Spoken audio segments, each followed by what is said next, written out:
আসসালামু আলাইকুম ওরহমতুল্লাহ বরকাত। আলহামদুলিল্লাহ ওসলাত আসসালামু আল্লাহ রসুলিল্লাহ বাদ। সুপ্রিয় দর্শক শ্রোতা ভাই বোন, দেশ কিংবা প্রবাস যে যেখান থেকে আমাদেরকে দেখছেন, আপনাদের সকলকে সাদর আমন্ত্রণ জানাচ্ছি আসুন্না ফাউন্ডেশন স্টুডিও থেকে। আপনারা দেখছেন আসুন্না ফাউন্ডেশন আয়োজিত সাপ্তাহিক প্রশ্নোত্তর অনুষ্ঠান শরঈ সমাধানের ১৭৩তম পর্ব। প্রিয় দর্শক, আজকের এই লাইভটি রেকর্ডেড লাইভ হিসাবে সম্প্রচারিত হচ্ছে এবং যথারীতি আমরা ঘণ্টাব্যাপী আপনাদের বিভিন্ন জীবন ঘনিষ্ঠ জিজ্ঞাসা যেগুলো ইতিমধ্যে আপনারা করেছেন সেগুলোর উত্তর দেওয়ার চেষ্টা করব কোরআন এবং হাদিসের আলোকে। ওয়ামা তৌফিক ইল্লা বিল্লাহ। প্রিয় দর্শক, শুরুতে আমরা আসুন্নাহ ফাউন্ডেশনের কিছুটা আপডেট আপনাদেরকে জানিয়ে রাখছি। আপনারা ইতিমধ্যে অনেকেই জেনেছেন যে আলহামদুলিল্লাহ আমরা তুরস্কে ভূমিকম্পে ক্ষতিগ্রস্ত মানুষদের পাশে দাঁড়াবার চেষ্টা করেছি এবং আপনাদের সবার স্বতঃস্ফূর্ত দানের মাধ্যমে আমরা তুরস্ক অ্যাম্বাসির কাছে এ পর্যন্ত ৮,০০০ পেডিং জ্যাকেট আমরা পৌঁছে দিয়েছি এবং আল্লাহ তাআলার অশেষ অনুগ্রহে সেগুলো থেকে অনেকগুলো মালামাল ইতিমধ্যে তুরস্কে পৌঁছে গেছে স্পটে এবং ডিস্ট্রিবিউশন হয়ে গেছে বেনিফিশিয়ারিদের মাঝে। বাকি যে মালগুলো আছে সেগুলো আজকাল অথবা খুব শীঘ্রই ইনশাআল্লাহ দিনে পৌঁছে যাবে কার্গো বিমানের মাধ্যমে। আমরা যে জ্যাকেটগুলো দিয়েছি সেগুলো ইউরোপিয়ান স্ট্যান্ডার্ডের এবং তুরস্ক দূতাবাস আমাদেরকে জানিয়েছে যে সেখানে ঠান্ডা ভয়াবহ এবং লক্ষ লক্ষ মানুষ এফেক্টেড। তাদের জামা কাপড় সব কিছু ভবনে ছিল, যে ভবন ধসে পড়েছে সে সমস্ত ভবনে আছে এবং তারা তাঁবুতে আছে, দিনাতিপাত করছেন খুব মানবেতরভাবে, কারণ সেখানে -10 ডিগ্রি পর্যন্ত ঠান্ডা পড়ে থাকে। তো এই পরিস্থিতিতে তাদের শীতের কাপড় অনেক বেশি প্রয়োজন। আলহামদুলিল্লাহ আমরা সেখানে কিছুটা হলে অংশগ্রহণ করার সুযোগ পেয়েছি আপনাদের সকলের স্বতঃস্ফূর্ত দানের মাধ্যমে। আল্লাহ তাআলা আমাদের সেই দান প্রচেষ্টা সবগুলোকে আল্লাহ তাআলা কবুল করুন। সেই সাথে আমাদের সিরিয়ার ভাই বোনদের জন্য আমাদের খারাপ লাগছে যে সেখানে আমরা কোনো কিছু করতে পারিনি। যদিও উদ্ধারকারী দল আমাদের সরকারি তরফ থেকে আলহামদুলিল্লাহ তুরস্কে পাঠানো হয়েছে এবং সিরিয়াতেও পাঠানো হয়েছে। আমরা জোরালো আবেদন করছি সরকারের কাছে যে সিরিয়ার মানুষদের পাশে দাঁড়াবার কোনো একটা সুযোগ যেন করে দেওয়া হয় এবং সরকারি উদ্যোগ যেন নেওয়া হয়, তাহলে সেক্ষেত্রে সেখানে আমরা অংশগ্রহণ করতে পারবো। আমরা আশা করছি যে খুব শীঘ্রই সেখানেও আমরা কিছু না কিছু হলেও করার সুযোগ পাবো, আল্লাহ তাআলা আমাদেরকে তৌফিক দিলে। সেই সাথে প্রিয় দর্শক, আপনারা জেনে থাকবেন যে As-Sunnah foundation skill development institute আমরা করেছি। এর মাধ্যমে ৪০ জন আলেমকে আমরা অ্যাকাউন্টিং এবং অফিস ম্যানেজমেন্টের প্রশিক্ষণ দিয়েছি। আলহামদুলিল্লাহ তাদের প্রায় সকলেরই চাকরি হয়ে গেছে বিভিন্ন প্রতিষ্ঠানে এবং তারা সেখানে কাজ শুরু করে দিয়েছেন। আমরা আশা করছি ওলামা একরাম সমাজের সর্বত্র ছড়িয়ে পড়বেন এবং সব জায়গায় তারা আলো ছড়াবেন এবং তাদের দক্ষতার পরিচয় দিবেন। আমাদের এই উদ্যোগটিও যেন সফল হয়, আপনারা দোয়া করবেন। মাদ্রাসাতুস সুন্নাহ পুরোদমে চলছে, ৩টি বাস এখন মাদ্রাসার নিজস্ব এবং কোনো প্রকার সার্ভিস যেন ত্রুটি না হয় সেজন্য আমরা আপ্রাণ চেষ্টা করে যাচ্ছি। আল্লাহ আমাদেরকে তৌফিক দান করুন। চলুন তাহলে এবার আমরা প্রশ্নোত্তর আলোকিত ভবনে প্রবেশ করি। প্রথমে যে প্রশ্ন আমি দেখতে পাচ্ছি, সম্প্রতি জনৈক নারী একটি আত্মজীবনী লিখেছেন। সেখানে তার যৌন জীবনস্থান পেয়েছে যাদের সঙ্গে তিনি অবৈধ সম্পর্কে লিপ্ত হয়েছেন, তাদের নামও তিনি তার বই উল্লেখ করেছেন। এই পরিপ্রেক্ষিতে কথিত মুক্ত মনোরা ২ ভাগে বিভক্ত হয়ে গেছে। কেউ কেউ বলছে লেখক সততার পরিচয় দিয়েছেন, আবার কেউ বলেছেন তিনি অনেকের প্রাইভেসি নষ্ট করেছেন। সামগ্রিক বিষয় সম্পর্কে আপনার মন্তব্য কী? দেখুন, যারা আল্লাহ তাআলার প্রতি কোনো বিশ্বাস রাখেন না তাদের লাইফস্টাইল নিয়ে মন্তব্য করা এটা আমাদের কাজ নয় এবং এটা কঠিন কাজও। কারণ যার আল্লাহ রাব্বুল প্রতি আস্থা নাই, বিশ্বাস নাই, সে যা খুশি তা করবে। সে মনে করে যে তার সব কিছুই করার অধিকার এবং রাইট আছে, যার কারণে তিনি সেটিই করেছেন। একজন ঈমানদার তিনি প্রথমত প্রতিটা কাজ আল্লাহর আদেশ নিষেধ অনুযায়ী করবেন, বিধায় তার আত্মজীবনী তিনি লিখতে পারেন, কিন্তু আত্মজীবনী তার জীবনে কোনো অপরাধ, কোনো অন্যায় যদি হয়ে থাকে, তিনি যদি সে অন্যায়কে অন্যায় হিসাবে বিশ্বাস করেন, যেহেতু ঈমানদার সে বিশ্বাস করার কথা, তাহলে সেটি তিনি মানুষের সামনে প্রকাশ করে বেড়াবেন না। এটা ইসলামে নিষিদ্ধ। নবী সাল্লাল্লাহু আলাইহি ওয়াসাল্লাম বলেছেন, কুল্লু উম্মতি মুআফান ইল্লাল মুজাহিরুন, আমার উম্মতের সবাইকে মাফ করা হবে, কিন্তু যারা প্রকাশ্যে অপরাধ করে বা অপরাধ করে সেটাকে প্রকাশ করে বেড়ায় তাদেরকে কিন্তু মাফ করা হবে না। তো একজন ঈমানদার সেটি করবেন না, কারণ এর মাধ্যমে তিনি সবচেয়ে বড় কথা হলো যে তার অপরাধের পক্ষে বহু সাক্ষী তিনি তৈরি করছেন, যারা কিয়ামতের ময়দানে তার বিরুদ্ধে সাক্ষ্য দিবে। কিন্তু যার আল্লাহর প্রতি কোনো বিশ্বাস নেই, ঈমান নেই, তার তো যা খুশি তা করার কথা এবং এক্ষেত্রেও হয়েছে তাই। এবং একটা শিক্ষণীয় বিষয় হলো এখান থেকে যে এ ধরনের স্বেচ্ছাচারী জীবনযাপন যারা করেন তাদের এই স্বেচ্ছাচারিতার দ্বারায় তারা যতটা তৃপ্ত হন তার চাইতে বেশি তারা এর মাধ্যমে নিজেরা সাজা ভোগ করতে থাকেন এবং নিজের ভেতরকার যে দাহন, সে দাহনে তারা চলতে থাকে। এই যে নারী যার কথা আমরা জানলাম, তিনি আত্মজীবনীতে তার জীবনের এই ধরনের অংশ তুলে ধরেছেন। নিশ্চয়ই তিনি যখন এই কাজগুলো করেছেন সেগুলোকে এনজয় করেছেন, তিনি মনে করেছেন এটা ব্যক্তি স্বাধীনতার বিষয়, যা খুশি তা করা উচিত বা করতে পারা উচিত। কিন্তু একটা পর্যায়ে এ ধরনের মানুষগুলো কিন্তু ডিপ্রেশনে ভুগতে থাকেন, হতাশায় ভুগতে থাকেন এবং তিনি বুঝেন যে আসলে তিনি ইউজড হয়েছেন শুধুমাত্র, এবং এই ধরনের পরিস্থিতিতে পড়ে তারা উপলব্ধি করতে পারেন যে তাদের সেই জীবনটা আসলে খুব বেশি একটা তার জন্য সম্মানের ছিল না। আ এবং অনেক সময় তারা সেটা স্বীকার করেন বা অনেক সময় স্বীকার করেন না, কিন্তু পরিস্থিতি তাই। আবার যারা এই সমস্ত কাজ করেছেন তাদের মুখগুলো এখন প্রকাশ হয়েছে। তাদের মানুষের সামনে তাদের আপনার মুখ ছোট হচ্ছে। কিন্তু আমি তো মনে করি মুখ ছোট হওয়া উচিত নয়। কারণ তারা মনে করছেন এটা প্রত্যেকের রাইট এবং এটা এত লুকোনোর কিছু নেই। যৌনতা এটাকে স্বাভাবিক করতে হবে, ট্যাবু ভাঙতে হবে ইত্যাদি, ইত্যাদি, এবং এটা কে তারা খুব স্বাভাবিক করতে চান। তাহলে সেক্ষেত্রে এখন তাদের নাম জানাজানি হলে সমস্যা কোথায়? যারা মনে করছে নাম জানাজানি হলে সমস্যা, এরা যে প্রতারক, তারা যে ভণ্ড এবং তারা যে দ্বিচারিতা তাদের মধ্যে আছে সেটি কিন্তু এই ঘটনার মধ্য দিয়ে প্রকাশ পেল।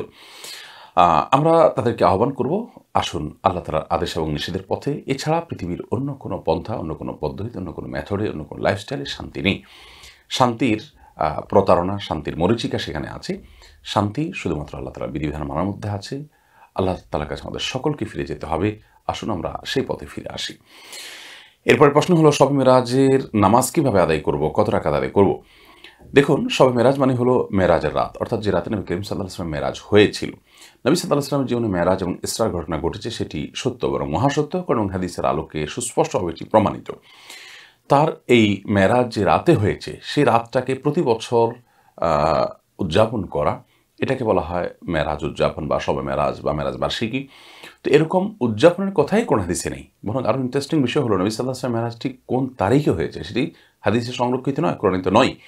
বিভিন্ন ইতিহাসবিদগণ, হাদিস বিশ্লেষক, বিভিন্ন ওলামা একরাম বিভিন্ন মন্তব্য করেছেন মাত্র। এর প্রকৃত রূপ, অর্থাৎ প্রকৃত ঘটনা যে ঠিক কবে ঘটেছে, তারিখটা কবে ছিল, সেটা আল্লাহ তাআলা ভালো জানেন।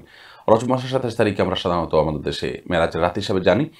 অথচ এই মতের বাইরে আরও ১৫টি মতের মতো আছে, এবং সেই মতগুলোর দিকে আমরা তাকালে দেখি রজব মাসেই নয়, কেউ রমজানে, কেউ শাওয়ালে, কেউ আপনার রবিউল আউয়ালে, এরকম বিভিন্ন মাসে মেরাজ হওয়ার কথা বলেছেন। অতএব আ প্রথমত মেরাজ এই রজব মাসের ২৭ তারিখে হচ্ছে, এটি চূড়ান্ত নয় এবং এটি কোরআন বা হাদিসের কোনো বক্তব্য দ্বারা প্রমাণিত নয়। এটা বিভিন্ন ইতিহাসবিদদের গবেষণা এবং মতামত মাত্র। দ্বিতীয়ত হলো, নবী সাল্লাল্লাহু আলাইহি ওয়াসাল্লাম মেরাজ হয়েছে তার হিজরতেরও আগে।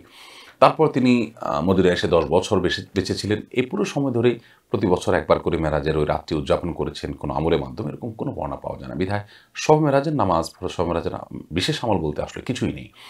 আমরা শুধুমাত্র মেরাজ থেকে শিক্ষা গ্রহণ করার চেষ্টা করব। সেই সাথে নবী করিম সাল্লাল্লাহু আলাইহি ওয়াসাল্লাম মেরাজ থেকে ৫ ওয়াক্ত নামাজ নিয়ে এসেছেন। অতএব শবে মেরাজের নামাজ যদি আপনি বলতে চান, তাহলে আমি বলব ৫ ওয়াক্ত নামাজ। অতএব ৫ ওয়াক্ত সালাত আমাদেরকে নিয়মিত ঠিকমতো আদায় করতে হবে। তবেই সেটা শবে মেরাজের সালাত আদায় বলতে প্রকৃত অর্থে এবং সত্যিকার অর্থে সঠিক বলে বিবেচিত হবে। এরপরের প্রশ্ন হলো, আসুন্নাহ ফাউন্ডেশনের রমাদান প্ল্যানার বের করে, এরকম প্ল্যানার বের করা শরীয়ত অনুমোদিত কি? খুব দরকারি একটি প্রশ্ন। আমাদের অনেক ভাই বোনই প্রশ্ন করছেন যে আমরা রমাদান প্ল্যানার চিঠি বের করে থাকি। এবছর আলহামদুলিল্লাহ রমাদান প্ল্যানার বের হয়েছে। এই প্ল্যানারে আমরা প্রতিদিনের কিছু কাজ দিয়ে থাকি। দিনের হাদিস, দিনের আয়াত, দিনের দোয়া, একটা দোয়া, ৩০ দিন ৩০টা দোয়া, ৩০টা আয়াত, ৩০টা হাদিস এবং ৩০টা বিশেষ অভিনব ভালো কাজ, যেগুলো আমাদের অভিনব ওই অর্থে যেগুলো আমাদের সমাজে সচরাচর ভালো কাজ হিসেবে প্রতিষ্ঠিত কম। তো এই ধরনের বিষয়গুলোকে দিয়ে আমরা সাজিয়েছি, এবং সেই সাথে প্রতিদিন কে কোন সালাত আদায় করেছেন না করেছেন তার হিসাব রাখার জন্য সালাত ট্র্যাকার, কোরআন কতটুকু পড়েছেন তার জন্য কোরআন ট্র্যাকার, এবং প্রতিদিনের দৈনিক চেকলিস্ট, কিছু নিয়মিত কাজ তার করা উচিত, এবং আল্লাহ তাআলার ৯৯টি নাম অর্থসহ জানা উচিত সেগুলা। এবছর আমরা আবার সেটাকে পরিবর্ধিত এবং পরিমার্জিত এবং পরিবর্তিত সংস্করণে প্রকাশ করেছি। সেখানে নতুন কিছু সংযোজন আমরা করে সম্পূর্ণ নতুনভাবে আমরা ঢেলে সাজিয়েছি আলহামদুলিল্লাহ। প্রশ্ন হলো যে এভাবে প্রতিদিনের একটা রুটিন দিয়ে দেওয়া, এটা কি কোরআন হাদিসে আছে? উত্তর হলো না, কোরআন হাদিসে এভাবে এটা নেই এবং কোরআন হাদিসে থাকার প্রয়োজনও নেই। এটি হলো শুধুমাত্র ওই মাসটা অর্থবহ করার জন্য নিজস্ব পরিকল্পনা মাত্র। ধরুন আপনি প্রতিদিন সালাত আদায় করতে যাবেন। তো সালাত জন্য আদায় করতে যেতে পারেন সঠিকভাবে, সেজন্য আপনি অ্যালার্ম সেট করলেন, আপনি কাউকে ঠিক করলেন আপনাকে বলে দেওয়ার জন্য, আর অন্য কোনো পদ্ধতি বের করে নিলেন। তো আপনি মূল ইবাদতটি যাতে হয় সেজন্য আপনি একটা পরিকল্পনা দাঁড় করেন মাত্র। এটাকে আপনি এই পদ্ধতিটাকে যেটা আপনি দাঁড় করালেন, বা এই যে ওয়ে বা উপকরণটা আপনি গ্রহণ করলেন, সেটিকে আপনি সুন্নাহ বা কোরআন সুন্নাহ নির্দেশিত কোনো বিষয় মনে করছেন না। এটা জাস্ট আপনার ইবাদতের সহায়ক মনে করছেন। ঠিক একইভাবে রমাদান মাস নেকামলের মাস। নেকামলগুলো বেশি বেশি করে করা উচিত। সে নেকামল করার জন্য এটা সহায়ক একটা উপায় বা পন্থা মাত্র। এভাবে রুটিন করে নেওয়াকে আমরা সুন্নাহ বলছি না, কোরআন হাদিসের কোনো বিষয় বলছি না। তো এটি আপনার শরিয়া বিরোধী হওয়ার কোনো কারণ নেই ইনশাআল্লাহ বিদিনা। পৃথিবীর ইতিহাসের সকল সময় ওলামা ইকরাম যার যার ইবাদতের সুবিধার জন্য তারা বিভিন্ন রকমের প্ল্যান পরিকল্পনা করে নিয়েছেন, এটা তারই অংশ। ভূমিকম্প তুরস্কেও আঘাত এনেছে, সিরিয়াতেও আঘাত এনেছে। আপনারা শুধু তুরস্কেই কেন ত্রাণ পাঠাচ্ছেন, সিরিয়াতে কেন পাঠাচ্ছেন না? কোটি টাকার প্রশ্ন, এবং এই প্রশ্নটি শত শত হাজার হাজার মানুষের, আমাদের সমাজে দর্শক শ্রোতারা অনেকেই মন্তব্য করছেন আমাদের বিভিন্ন পোস্টে। আমরা সেই মন্তব্যগুলো তো দেখেছি যে এই প্রশ্নটি অনেক মানুষেরই। এই প্রশ্নের উত্তর আমরা শুরুতে কিছুটা বলেছি, আবারও বলছি। প্রথমত, প্রকৃত বাস্তবতা হলো যে ভূমিকম্প সবচেয়ে বেশি হয়েছে তুরস্কে, সিরিয়াতে হয়েছে তুলনামূলকভাবে অনেক কম। যখন মৃত মানুষের সংখ্যা ছিল 37,000 সর্বসাকুল্যে, তখনকার রিপোর্ট অনুযায়ী দৈনিক প্রথম আলো এবং প্রথম সারির বিভিন্ন মিডিয়ার দেওয়া তথ্য মতে 30,000 মানুষই তখন মৃত্যুবরণ করেছে তুরস্কে, আর 7,000 মানুষ মারা গেছেন সিরিয়াতে। এর মানে সিরিয়াতে তুলনামূলকভাবে এফেক্টটা অনেক কম পড়েছে এবং ক্ষতিগ্রস্তের সংখ্যা অনেক কম। এর অবশ্য বিশেষ কারণ আছে, কারণ সিরিয়াতে যে অঞ্চলটি হয়েছে যুদ্ধবিধ্বস্ত অঞ্চল, সে অঞ্চলে এমনিতেই ভবন খুব একটা নেই বললে চলে। যুদ্ধের কারণে বড় বড় ভবনগুলো আগেই ভাঙা পড়েছে, আর মানুষ তাঁবুতে বসবাস করছিল, যার কারণে প্রাণহানির সংখ্যাটা সেভাবে ঘটেনি। এরপরও তুরস্কের চাইতে কোনো কোনো দিক থেকে সিরিয়া বেশি ত্রাণ পাওয়ার উপযুক্ত, যেহেতু যুদ্ধবিধ্বস্ত এবং তাদের কিছুই নেই। কিন্তু আমাদের সবাইকে এই বাস্তবতা মানতে হবে যে আমরা চাইলেই বাংলাদেশ থেকে সেই শুধু তুরস্কে কোনো কিছু পাঠাতে পারি না।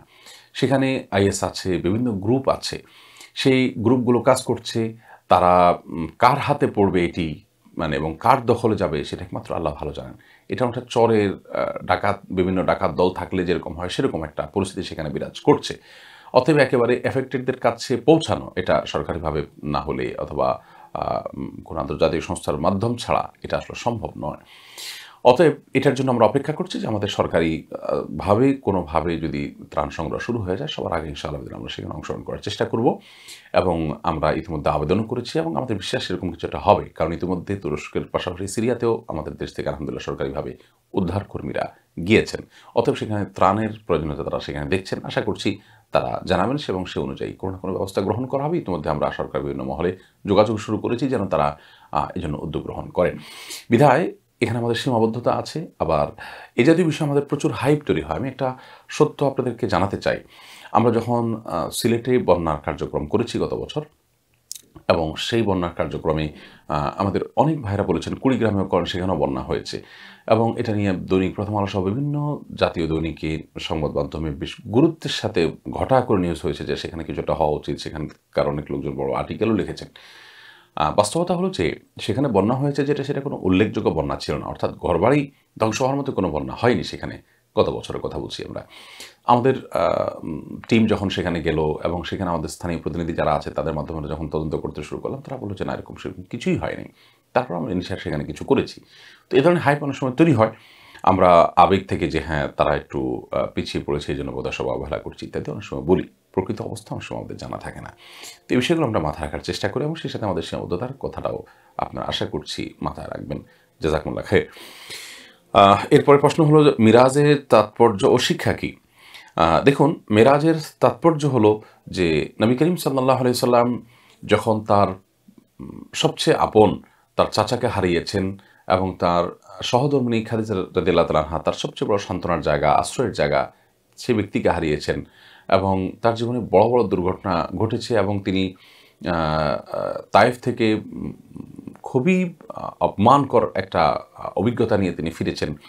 তো সব মিলিয়ে তার ওই বছরটাকে বলা হয় তার জীবনে আমাল হুজুন বা পেরেশানির বছর। নবী করিম সাল্লাল্লাহু আলাইহি ওয়াসাল্লাম সেই পেরেশানির বছরের এই কষ্ট লাঘবের জন্য আল্লাহ রাব্বুল আলামিন তাকে মেরাজে ডেকে নিয়ে গেলেন এবং জিবরিল তাকে প্রথমে বাইতুল মাকদিস এবং সেখান থেকে সপ্ত আকাশ ভেদ করে আল্লাহ তাআলার সাথে সাক্ষাৎ, জান্নাত জাহান্নাম দর্শন করিয়ে আবার তাকে দুনিয়াতে পাঠিয়ে দিলেন। এই যে বিষয়গুলো ঘটেছে, এই বিষয়গুলো ঘটেছে মূলত নবী করিম সাল্লাল্লাহু আলাইহি ওয়াসাল্লামকে সান্ত্বনা দেওয়ার জন্য। সেই সাথে আল্লাহ তাআলা ৫ ওয়াক্ত সালাতের গুরুত্বপূর্ণ বিধান সেখানে দিয়েছেন, নবীদের সাথে সাক্ষাৎ হয়েছে। এই মেরাজের সবচেয়ে বড় শিক্ষা তো এটি যে আল্লাহ রাব্বুল আলামিন তারা অসম্ভব বলতে কিছুই নেই। আর যখনই মানুষ পেরেশান থাকে, মানুষ যখন টেনশন থাকে, মানুষ যখন বিপর্যস্ত থাকে, বিপদগ্রস্ত থাকে, মানসিকভাবে ভেঙে পড়ে, তখন আল্লাহ রাব্বুল আলামিন মানুষকে বিভিন্নভাবে সেটি লাঘব করে দেন। নবী সাল্লাল্লাহু আলাইহি ওয়াসাল্লামের ক্ষেত্রেও তাই হয়েছে। ইন্না মা'আল উসরি ইউসরা, যখন পেরেশান হবে আমাদের আমরা পেরেশানি দেখব, তখনই আমরা চিন্তা করব যে আল্লাহ তাআলা নিশ্চয়ই এটি বিপরীতে আমাকে কোনো না কোনো সান্ত্বনা দিবেন, এবং সেটি আসে মানুষের জীবনে। নবী সাল্লাল্লাহু আলাইহি ওয়াসাল্লামের জীবনেও তাই এসেছে। এর পাশাপাশি মেরাজ থেকে তিনি আমাদের জন্য ৫ ওয়াক্ত সালাত নিয়ে এসেছেন। এটা এত গুরুত্বপূর্ণ যে আল্লাহ তাআলা তাকে, নবী সাল্লাল্লাহু আলাইহি ওয়াসাল্লামকে কাছে ডেকে নিয়ে তারপরে সরাসরি নির্দেশ দিয়েছেন, কোনো জিবরিলের মাধ্যমে দেননি। সেই সাথে তিনি জান্নাতে কিছু সাহাবী আগে চলে যাওয়ার সংবাদ তিনি শুনতে পেরেছেন। কিভাবে গিয়েছেন তারা? কিছু আমলের মাধ্যমে। যেমন তাহিয়াতুল ওযু নামাজের মাধ্যমে আল্লাহ তাআলা আগে জান্নাতে তার পায়ের আওয়াজ তিনি শুনতে পেয়েছেন। ঠিক একইভাবে কিছু অপরাধ, কিছু গুনাহ এর শাস্তি তিনি জাহান্নামে মক শাস্তি তিনি দেখেছেন। ফেরেশতারা তাকে দেখিয়েছেন। তো সেগুলোর মাধ্যমে সে সমস্ত অপরাধের ভয়াবহতা, মানুষকে নসিহত করে নিজে আমল না করা, সুদের কারবারে জড়িত হওয়া, জেনা ব্যভিচারে লিপ্ত হওয়া, গীবত শেকায়েত করা, এগুলো কত ভয়াবহ, এগুলোর শাস্তি আল্লাহ তাআলা তাকে দেখিয়েছেন। তো সেই শিক্ষাগুলো আমরা গ্রহণ করব মেরাজ থেকে। আল্লাহ তাআলা আমাদেরকে তৌফিক দান করুন। ছবি তোলাকে হারাম মনে করে হজে যাওয়া থেকে অনেকে বিরত থাকেন, এটা জায়েজ হবে কি? ছবি তোলাকে যারা হারাম মনে করে হজে যাওয়া থেকে বিরত থাকেন তারা ভুল করছেন। কারণ আইডেন্টিটির জন্য এটি তোলা হচ্ছে, এবং প্রয়োজনের খাতিরে এ ধরনের কাজ মোটেও নিষিদ্ধ নয়। এটি না পুজোর জন্য হচ্ছে, না এটি পুজো করার আশঙ্কা সেরকম জোরালোভাবে আছে। আর সবচেয়ে বড় কথা হলো যে আয-যরুরাতু তুবিহুল মাহযুরাত, প্রয়োজন এটা নিষিদ্ধ কাজগুলোকেও হালাল করে দেয়। এখন হজ করা আল্লাহ তাআলা আপনার জন্য ফরজ করেছেন, আর আইডেন্টিটি তো এটি প্রয়োজন। বিশেষ করে আজকের বিশ্ব বাস্তবতায় মানুষের আইডেন্টিটি নিশ্চিত করা ছাড়া আপনার এক জায়গা থেকে আরেক জায়গায় যাওয়া, ভিসা প্রাপ্তি, এটা প্রায় অসম্ভব। তো সেই জায়গা থেকে এটা অবশ্যই জায়েজ, এবং এ বিষয়ে সারা বিশ্বের ইসলামিক স্কলার যারা কোরআন হাদিসকে অ্যানালাইসিস করেন তাদের কারোর মতেই এটি শরিয়া পরিপন্থী নয়। যারা এটিকে শরিয়া পরিপন্থী মনে করছেন তাদের মধ্যে উল্লেখযোগ্য কোনো আলেম আছেন বলে আমার জানা নেই। বিধায় আমরা ওলামা একরাম, কোরআন হাদিস বিশেষজ্ঞ যারা আছেন তাদের থেকে যদি দিন বেশি নিজেরা বুঝে ফেলেছি বলে মনে করি, তাহলে সেটা অবশ্যই বিভ্রান্তি হবে। হেফজখানায় বাচ্চাদের খুব মারধর করা হয়, বিশ্ব ইসলামের শরীয়ত কি বলে? হেফজখানা হোক আর স্কুল হোক, যেখানে হোক না কারণ আমরা অনেক স্কুলের কথা জানি যে অনেক স্কুলেও বাচ্চাদের প্রতি এরকম টর্চার করা হয়। এমনকি বাসা বাড়িতে অনেক মা বাবা নিজের সন্তানদের প্রতি অনেক টর্চার করেন। এগুলো ইসলামের শরীয়তের দৃষ্টিকোণ থেকে অবশ্যই নিন্দনীয়। বাচ্চাদেরকে শাস্তি আরোপ করার কোনো সুযোগ নেই। ইসলামের শরীয়তে যে দণ্ডবিধি আছে, সে দণ্ডবিধি আলোকে বাচ্চাদের উপরে কোনো দণ্ড কার্যকর করার সুযোগ নেই, কারণ তারা বাচ্চা। অতএব বাচ্চাদেরকে আল্লাহর বিধান লঙ্ঘন করলে যদি দণ্ড আরোপ করা না যায়, তাহলে সেক্ষেত্রে তাদেরকে পড়াশোনার জন্য মারধর করার তো কোনো প্রশ্নই উঠতে পারে না। নবী করিম সাল্লাল্লাহু আলাইহি ওয়াসাল্লাম কিংবা সাহাবা একরাম তারা বাচ্চাদেরকে এভাবে প্রহার করেছেন। আমাদের বিভিন্ন প্রতিষ্ঠানে যেভাবে নির্মমভাবে প্রহার করা হয়, থেকে এর কোনো দৃষ্টান্ত কিন্তু আমরা পাই না। তবে হ্যাঁ, এটা ঠিক যে ইসলাম শাসনের কথা বলে, বাচ্চাদেরকে শাসন করতে হবে। সেটা মা বাপ যেমন করবেন, শিক্ষকও তেমন করবেন। পশ্চিমা সভ্যতা বাচ্চাদেরকে শাসনকে অস্বীকার করে। তারা আজকাল মনে করে যে না, বাচ্চাদের কোনো শাসন করার দরকার নেই, তাদেরকে এমনি ছেড়ে দিতে হবে। সেটা যে একেবারেই আপনার একটা আপনার ভুল কালচার এবং সংস্কৃতি, সেটি বোঝবার জন্য বোধহয় পণ্ডিত হওয়ার প্রয়োজন নেই। এজন্য তাদের সমাজে উচ্ছৃঙ্খলতা এটা চরমে, পারিবারিক কোনো বন্ধন বা সম্পর্ক উল্লেখযোগ্য নাই বললেই চলে। এর অন্যতম একটা কারণ হলো এটি, শাসন এবং সোহাগ দুটাকে সমান্তরালভাবে ইসলাম করতে বলেছে। যার কারণে বাচ্চাদেরকে শাসন করা যাবে, কিন্তু শাসন মানে এই নয় যে তাদের প্রতি নির্যাতন করবেন, টর্চার করবেন। লাঠি থাকবে, বেত থাকতে পারে, সেটা তাদেরকে সতর্ক করবার জন্য, সেটা তাদেরকে সাবধান করার জন্য, এবং যখন তারা অন্যায় করবে তখন তাদেরকে মৃদু প্রহারও করা যেতে পারে, সেটা নিছকই ভয় পাওয়ার জন্য, সেটা শাস্তি দেওয়ার জন্য নয়, যার শরীরে দাগ ফেলানোর জন্য নয়, তাকে আঘাতপ্রাপ্ত করার জন্য নয়। বিধায় ইসলাম আমাদেরকে এই মধ্যম পন্থা অবলম্বন করতে বলেছে, এবং এর মাঝেই আমাদের কল্যাণ নিহিত আছে। অতএব হিফজখানা বাচ্চাদের প্রতি অমানবিক যে টর্চার হয়ে থাকে, একজন বাচ্চাকে আপনার সজোরে বেত দিয়ে আঘাত করতে করতে তার শরীরে দাগ ফেলে দেওয়া হয়, তাকে অনেক সময় দেখা যায় পায়ের নিচে পাড়া দিয়ে ধরে বা হাত পা বেঁধে মারা হয়, এগুলো হারাম হওয়ার ব্যাপারে কোনো সন্দেহ নেই। এগুলো নাজায়েজ এবং গুনাহ এবং অত্যাচার রীতিমতো, এবং এই অত্যাচার পড়াশোনার জন্য বাচ্চাদেরকে করা কোনো অবস্থাতে জায়েজ নাই। আমার বয়স 21, আমি গত বছর থেকে রোজা রাখা শুরু করেছি। আগের ফরজ রোজা না রাখার কারণে তওবা করেছি। এখন আইয়ামে বীজ সহ বিভিন্ন নফল রোজা রাখি। আমি কি পূর্বের কাজা রোজাগুলো আদায় করতে হবে? হিসাব মতে 180 রোজা হয়। হ্যাঁ, অবশ্যই 180 রোজা যেটা আপনার জীবনে কাজা হয়েছে সেগুলো আপনি রেখে ফেলতে হবে, এবং সেটা আপনি হিসাব করে কাউন্ট করে আপনি রাখবেন। প্রয়োজনে আইয়ামে বীজ বা নফল রোজাগুলো না রেখে ওই দিনগুলোতে আপনি এগুলো রাখবেন এবং হিসাব করবেন যে কতটা হয়েছে। এরপরে আপনার নফল রোজা আপনি স্বাভাবিক করবেন। আর যদি নফল রোজার পাশাপাশি এগুলো রেখে যেতে চান, যে প্রতি সপ্তাহে 1-2টা করে রাখলেন আর 1-2টা করে নফল রোজাও রাখলেন, বা প্রতি মাসে 2-4টা করে 5টা করে আপনি ফরজ রোজা রাখলেন, পাশাপাশি কিছু নফল রোজাও রাখলেন, তো সেটা আপনি করতে পারেন। কিন্তু ফরজগুলো অবশ্যই আপনি প্রায়োরিটি দিয়ে গুরুত্বের সাথে সেটা আদায় করা উচিত। এরপরের প্রশ্ন হলো, আমার বয়স যখন 1 বছর তখন থেকে আমার মাথার চুলের একাংশ সাদা। আমার বয়স এখন 20 বছর, এমত অবস্থায় আমি কি কালো কলম ব্যবহার করতে পারবো? দেখুন প্রিয় দর্শক, বয়স আপনার যাই হোক না কেন, চুল যদি বা দাড়ি যদি বা শরীরের কোনো পশম, লোম ইত্যাদি এগুলো যদি সাদা হয়ে যায়, বিশেষ করে চুল দাড়ি, এটি যদি সাদা হয়ে যায় তাহলে সেক্ষেত্রে আমরা সেগুলোকে পরিবর্তিত করতে পারবো অন্য কালারে। নবী করিম সাল্লাল্লাহু আলাইহি ওয়াসাল্লাম বলেছেন, গায়্যিরু হাযা শাইয়্যিব, তোমাদের এই কালো কালার চুল এবং দাড়ি এটাকে তোমরা পরিবর্তন করো, ওয়াজান্নিবু সাওয়াদ, তবে এটাকে তোমরা কালারকে পরিবর্তন করো যদি সাদা হয়ে থাকে, তবে তোমরা কালো কালার থেকে পরিহার করবে।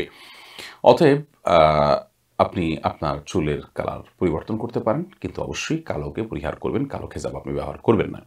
অনেক ওলামা একরাম মেহেদির সাথে কালো মিক্স করে ব্যবহার করাকে অনুমোদন দিয়ে থাকেন, কিন্তু হাদিসে কালো ব্যবহার করতে নিষেধ করা হয়েছে, অতএব সেটি আমরা ব্যবহার করব না এবং মেহেদি কালার বা অন্য কোনো কালার ব্যবহার করবো ইনশাআল্লাহ বিদিনিল্লাহ। মেহেদি কালার এর সুন্দর কালার, এটি করা যেতে পারে, কিন্তু আপনার কালো খেজাব যেটি সেটি ব্যবহার করা পরিষ্কারভাবে হাদিসে নিষিদ্ধ।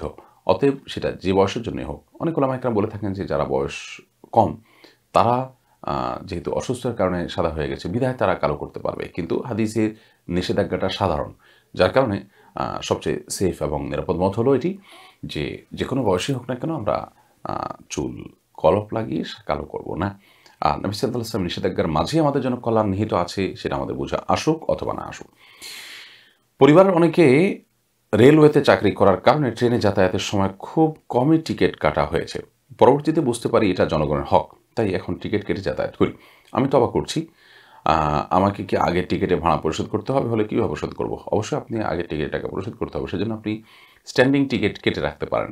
স্ট্যান্ডিং টিকিট কী পরিমাণ আপনার এভাবে ফাঁকি দেওয়া হয়েছে সেটার একটা আনুমানিক ফিগার আপনি বের করে আপনি নিয়মিত বিরতিতে বা একসাথে আপনি অনেকগুলো স্ট্যান্ডিং টিকিট ইত্যাদি কিনে সেটা আপনি ছেড়ে ফেললেন, আপনি করলেন না, যাতায়াত করলেন না, তাহলে সেক্ষেত্রে আপনার টাকাটা রেলওয়ের ঘরে প্রবেশ করে গেল এবং আপনি রেলওয়ের ফান্ডে জমা হয়ে গেল এবং সে সাথে আপনি সেটি গ্রহণও করলেন না, অর্থাৎ সুবিধা আপনি নিলেন না, সার্ভিস আপনি নিলেন না। তাহলে সেক্ষেত্রে আশা করা যায় আপনি দায়মুক্ত হবেন ইনশাআল্লাহ বিদিনিল্লাহ। তবে রেলওয়ের ক্ষেত্রে আবার সরকারি রেলওয়ে আছে, ব্যক্তি মালিকানাধীন আছে, আপনি কোন রেলওয়েতে ফাঁকি দিয়েছেন সেটা কোথায় সেটা আপনাকে বুঝে শুনে অবশ্যই স্টেপ নিতে হবে।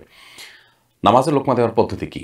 নামাজে যদি কোনো ভুল হয় ইমাম সাহেবের, তাহলে মুক্তাদিরা পেছন থেকে তাকে যে কারেকশন করবেন সেটাকে লোকমা বলা হয়। এই লোকমা দেওয়ার পদ্ধতি হলো, ইমাম সাহেব যদি ভুল করেন তাহলে কেরাতে ভুল করলে কেরাতটা পেছন থেকে মুক্তাদিরা ধরিয়ে দিবেন।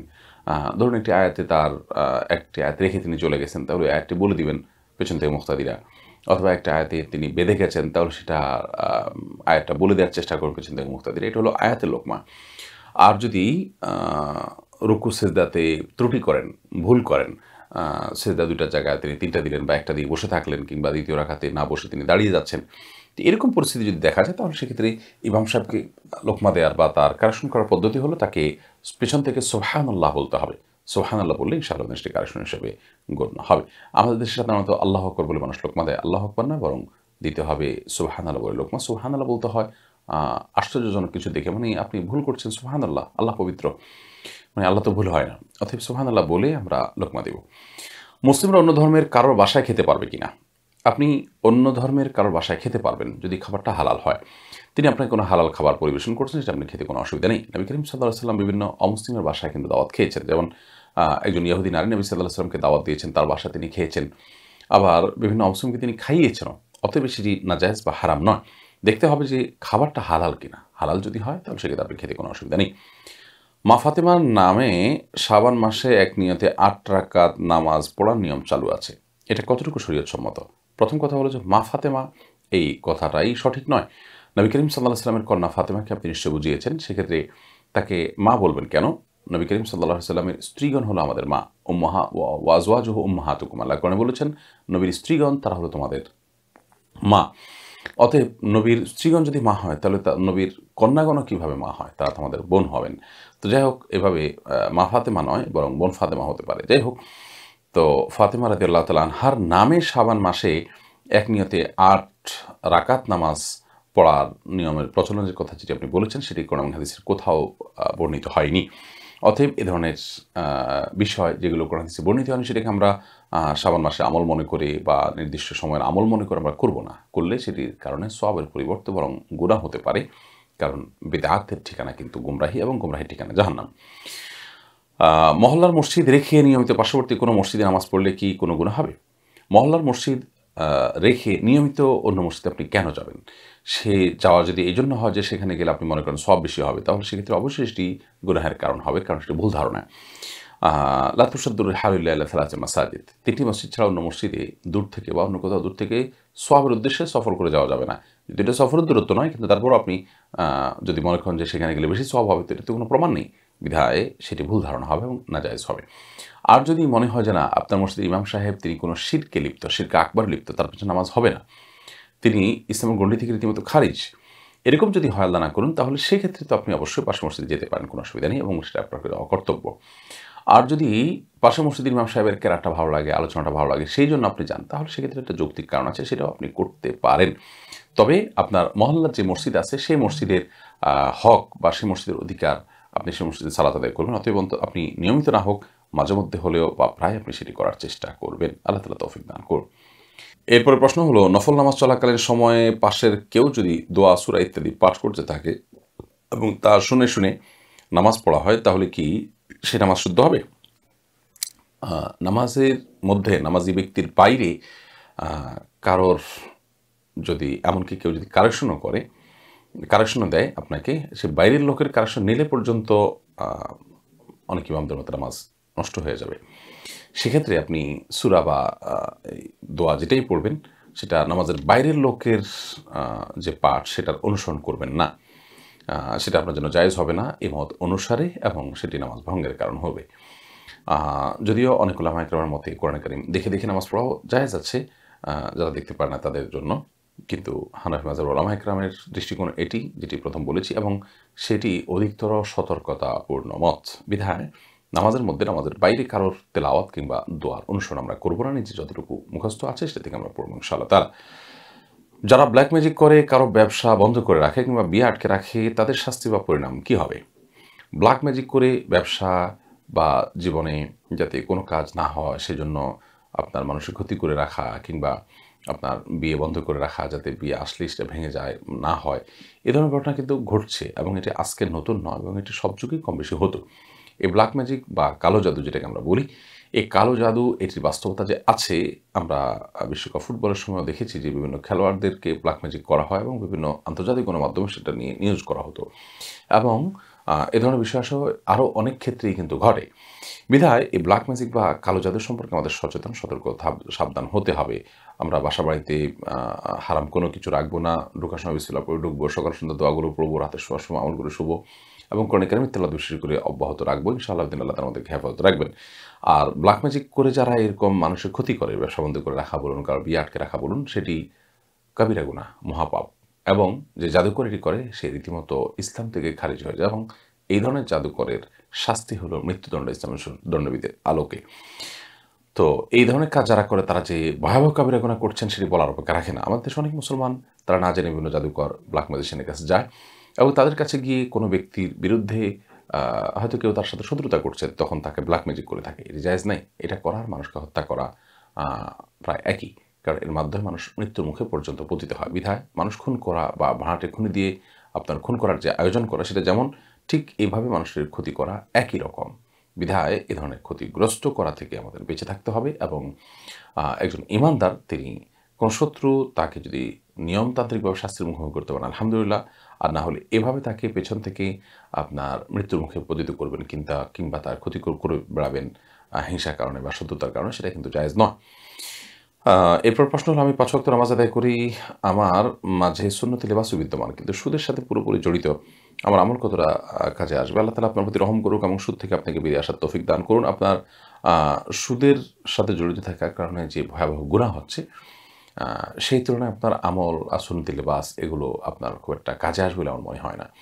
হ্যাঁ, এটা ঠিক যে আপনি যে আমলগুলো করছেন, ভালো কাজ, সেগুলো ভিন্ন, সেগুলো আপনার আমলনামায় জমা হতে পারে। কিন্তু সুদের যে কারবার করছেন সেটা এত ভয়াবহ যে আপনার ওই সুন্নতি লেবাস না পড়ে, বরং আপনি যেটাকে সুন্নতি লেবাস বলছেন সেটি না পড়ে, বরং আপনার সুদের কারবার থেকে বেঁচে থাকাটা অনেক বেশি অপরিহার্য। তবে আপনি সালাত অবশ্যই পড়তে থাকবেন, সলাতটাকে আরও সুন্দরভাবে পড়বেন। আপনার সলাত যথাভাবে হয়ে থাকলে আপনাকে অন্যায় কাজ থেকে এই সলাতই বিরত রাখার কথা। আপনি সলাতের মিনিং, এর অর্থ বুঝে যদি আপনি কায়েমের পক্ষে পড়ে থাকেন, ইনশাআল্লাহ দিন আপনার জন্য হারাম থেকে বেরিয়ে আসাটা সহজ হবে। আল্লাহ তাআলা আপনার প্রতি রহম করুন। কিছু লোক আছে যারা হাদিস মানেন না, তারা বলে হাদিস বর্ণনাকারীদের চরিত্র সম্পর্কে আল্লাহ কিছু নাজিল করেননি, তাদের বিষয়ে জানতে চাই। যারা এই প্রশ্ন করে থাকেন তাদের কাছে পাল্টা প্রশ্ন করুন, যে কোরআন বর্ণনা যারা করেছেন তাদের সম্পর্কে আপনি কিভাবে নিশ্চিত হলেন? আপনি যদি বলেন যে কোরআনেই তাদের কথা বলা আছে, তাহলে প্রশ্ন হবে যে কোরআনের বিশুদ্ধতাটা নিয়ে তো প্রশ্ন, যে হাদিসের বিশুদ্ধতা নিয়ে যেরকম আপনি প্রশ্ন তুলেছেন, একই প্রশ্ন যদি কোরআনের বিশুদ্ধতা নিয়ে করা হয় এবং জিজ্ঞেস করা হয় যে কোরআনে কারীম যাদের মাধ্যমে বর্ণিত আমাদের পর্যন্ত এসেছে, সে মানুষগুলোর বর্ণনা এবং তাদের বর্ণনার বিশুদ্ধতাটা এটা কিভাবে আপনি নিশ্চিত হলেন এবং তাদের ব্যাপারে গ্যারান্টি কোথায় পেলেন? কোরআন থেকে যদি পান তাহলে তো হবে না, কারণ কোরআন থেকে তো কোরআনের বর্ণনার শুদ্ধতা অশুদ্ধতা নিয়েই তো আলাপ হচ্ছে। এখন আবার কোরআন থেকে যদি আপনি প্রমাণ দেন তাহলে তো এটা এই প্রমাণটা সঠিক হবে না, প্রমাণ দেওয়াটা। তো যারা কোরআন বর্ণনা করেছেন তারাই হাদিস বর্ণনা করেছেন। বিধায় আপনি যদি বলেন যে তাদের হাদিস বর্ণনাকারীদের ব্যাপারে আলাদা করে তাদের চরিত্রের ব্যাপারে কোরআনে কিছু নাজিল হতে হবে, তাহলে কোরআন বর্ণনাকারীদের কথা আপনি কি বলবেন? অতএব এটি অমূলক কথা যে পাইপলাইন দিয়ে যে চেইন দিয়ে কোরআন এসেছে একই চেইন দিয়ে হাদিসও এসেছে। পার্থক্য এতটুকু যে হাদিসের ক্ষেত্রে কিছু জালিয়াতি কিছু মানুষ করেছে, সেগুলো মুহাদ্দিসগণ, হাদিস বিশারদ এবং হাদিস বেত্তাগণ, পণ্ডিতগণ তারা চিহ্নিত করেছেন এবং নির্ধারণ করে দিয়েছেন। যার কারণে হাদিস নিয়ে যারা সন্দেহ করছেন তা তাদের অন্তরের রোগ কিংবা ইসলাম বিরোধীদের ষড়যন্ত্রের তারা ক্রিয়ানক। মাদ্রাসার নামে ওয়াকফ করা জমিতে মসজিদ করা যাবে কিনা? মাদ্রাসার নামে যে জমি দেওয়া হয়েছে সেই জমিতে আপনি মসজিদ করতে পারেন, কোনো অসুবিধা নেই। কারণ মসজিদ এটা মাদ্রাসার প্রয়োজনের অংশ। মাদ্রাসার নামে যে জমি দেওয়া হয়েছে সেই জমিতে মাদ্রাসার জন্য আপনি টয়লেট তো করতে পারবেন, তাই না? তো টয়লেট যদি করতে পারেন সেটা মাদ্রাসার প্রয়োজন, ঠিক একইভাবে মাদ্রাসার জন্য মসজিদেরও প্রয়োজন হতে পারে। সেই জায়গা থেকে আপনি মসজিদ করতে পারেন, কিন্তু মসজিদের যাওয়ার জন্য দেওয়া জায়গাতে মাদ্রাসা করতে পারবেন না। কারণ মাদ্রাসাটা মসজিদের জন্য ম্যান্ডেটরি নয়, কিন্তু মাদ্রাসার জন্য মসজিদটা কিন্তু ম্যান্ডেটরি। জায়নামাজে কাবা শরীফের ছবি থাকলে নামাজ হবে না, এটা সঠিক কি? না, জায়নামাজে কাবা শরীফ থাকলে নামাজ হবে না এরকম কোনো কথা সঠিক নয়। তবে এটা ঠিক যে এটা না থাকলে ভালো, যত প্লেন হবে তত ভালো, কারণ নামাজের মধ্যে মনোযোগ নষ্ট হবে না। কাবার দিকে তাকিয়ে তাকিয়ে নামাজ পড়া এটা কিন্তু নিষিদ্ধ, এটা মাকরুহ। কারণ আমাদেরকে নামাজের সময় সেজদার দিকে আমাদের নজর রাখতে হবে। অতএব কাবার দিকে যদি আমরা তাকিয়ে থাকি তাহলে সেটা তো আর হচ্ছে না, সুন্নতের খেলাফ হচ্ছে। এই জন্য জানাজার মধ্যে কাবার ছবি না থাকা ভালো। তাছাড়া এটা অপ্রয়োজনে নিচে এটাকে পায়ের নিচে মারাতে হচ্ছে, সেটি আর করতে হবে না যদি জানামাজে কাবার ছবি না থাকে। মসজিদে টাকা দিয়ে ব্যবসা করে লাভের অর্ধেক অংশ মসজিদকে দিলে সেটা জায়েজ হবে কি না? দেখুন, মসজিদের টাকা এটাকে আপনি নিজে ব্যবসায় খাটালেন বা কাউকে ব্যবসায় খাটাবার জন্য দিলেন, সেটা কিন্তু জায়েজ নয়, কারণ এটা আমানত আপনার কাছে। অতএব মসজিদের আমানত খেয়ানত করলে কিন্তু গুনাহ হবে, কবিরা গুনাহ হবে, এবং এটাকে আপনার লভ্যাংশ ভাগ করলেও সেটা কিন্তু জায়েজ হবে না। এরপরে প্রশ্ন হলো, শরীয়ী অভিভাবকের অনুমতি ছাড়া কোনো মহিলা নিজ এলাকার বাইরে তালিম করতে যেতে পারবে কিনা? না, এটা সুযোগ নেই। একজন নারী তিনি সফরের দূরত্বে গেলে অবশ্যই তার সাথে মাহরাম থাকতে হবে। আর নিজের বাসাবাড়ির বাইরে অন্য কোথাও গিয়ে দিনের তালিম করবে, দিনের প্রচার করবেন, এই কাজের জন্য তার অভিভাবক যারা আছেন তাদের সম্মতি প্রয়োজন। তার স্বামী কিংবা বাবা অন্য যারা আছেন, যারা তার নিরাপত্তা এবং অন্যান্য বিষয়গুলো দেখভাল করেন, তাদের অনুমতি ছাড়া তিনি এভাবে যাবেন না। তাদের যদি অনুমতি থাকে তাহলে সেক্ষেত্রে শরীয়তের অন্যান্য শর্ত মেনে তিনি অবশ্যই তালিমে যেতে পারেন। আমরা অনেকে হয়তো মনে করতে পারি যে এটা এই ধরনের প্রতিবন্ধকতা নারীদের বেলা কেন? মূলত শুধু নারী কেন, একজন ছেলে, একজন বাচ্চা, তার যেরকম অভিভাবকের অনুমতি তার জন্য তার কল্যাণার্থে প্রয়োজন, ঠিক একইভাবে একজন নারীর জন্য একই কজে একই কারণে তার জন্য অনুমতি নেওয়াটা প্রয়োজন। তাছাড়া বাইরে গিয়ে তালিম করা এটা তার জন্য ফরজ বা ওয়াজিব কোনো কাজ নয়। শরীয়ত মহিলাদের জন্য 5 ওয়াক্ত নামাজকে যেরকম ফরজ করেছে, পর্দাকে যেরকম ফরজ করেছে, এই তালিমটা তার জন্য ওইরকম ফরজ করা হয়নি। যদি করা হতো দুঃখিত, তাহলে সেক্ষেত্রে অভিভাবকের অনুমতি ছাড়াও তিনি যেতে পারতেন। যেহেতু দিন শেখার বিষয় যেটি বাসাবাড়িতে বসেই আজকাল সম্ভব অনেক ক্ষেত্রে, সেটার জন্য তার এই তালিমে যাওয়া, বিশেষ করে সংসার ছেড়ে বাবা মা নিষেধ করলে, স্বামী নিষেধ করলে তারপরে যাওয়া, এটা কোনো অবস্থাতে জায়েজ নয়। আমাদের অনেক বোনরা বিভিন্ন বিভ্রান্তিতে পা ফেলেন এবং তাদেরকে কিছু মানুষ বোঝায় যে তোমার অসুস্থ হলে ডাক্তারের কাছে যেতে যদি নিষেধ করে তাহলে কি তুমি বসে থাকবা? ঠিক একইভাবে আল্লাহর কাজে যেতে কেউ বাধা দিলে তুমি বসে থাকবা না। তো এই যুক্তি অমূলক। কারণ হলো, আপনার অসুস্থতার কারণে ডাক্তারের কাছে যাওয়া সেটা আপনার শরীরের প্রয়োজন এবং বেঁচে থাকার প্রয়োজনে, সেটা কিন্তু আপনার জন্য আবশ্যক নিজেকে অসুস্থতার মধ্যে না ফেলা। বাট আপনার শরীয়তের কোনো বিধিবিধান মানুষের কাছে প্রচার করে বেড়ানো, এটা আপনার জন্য নফল, এটা আপনার জন্য ফরজ বা ওয়াজিব নয়। আর আপনার নিজের শেখার কথা যদি বলেন, তাহলে সেক্ষেত্রে আপনার নিজের শেখার জন্য আরও অনেক ওয়ে এবং পদ্ধতি আছে, সেই পদ্ধতি আপনাকে যথাসম্ভব অবলম্বন করতে হবে। দুঃখিত। এরপরে প্রশ্ন হলো, বিধবা মহিলার লাল কাপড় পরা জায়েজ আছে কি? বিধবা নারী তিনি তার স্বামীর মৃত্যুর পর কিংবা তালাকপ্রাপ্ত হওয়ার পর আবার না এটুকু, হ্যাঁ,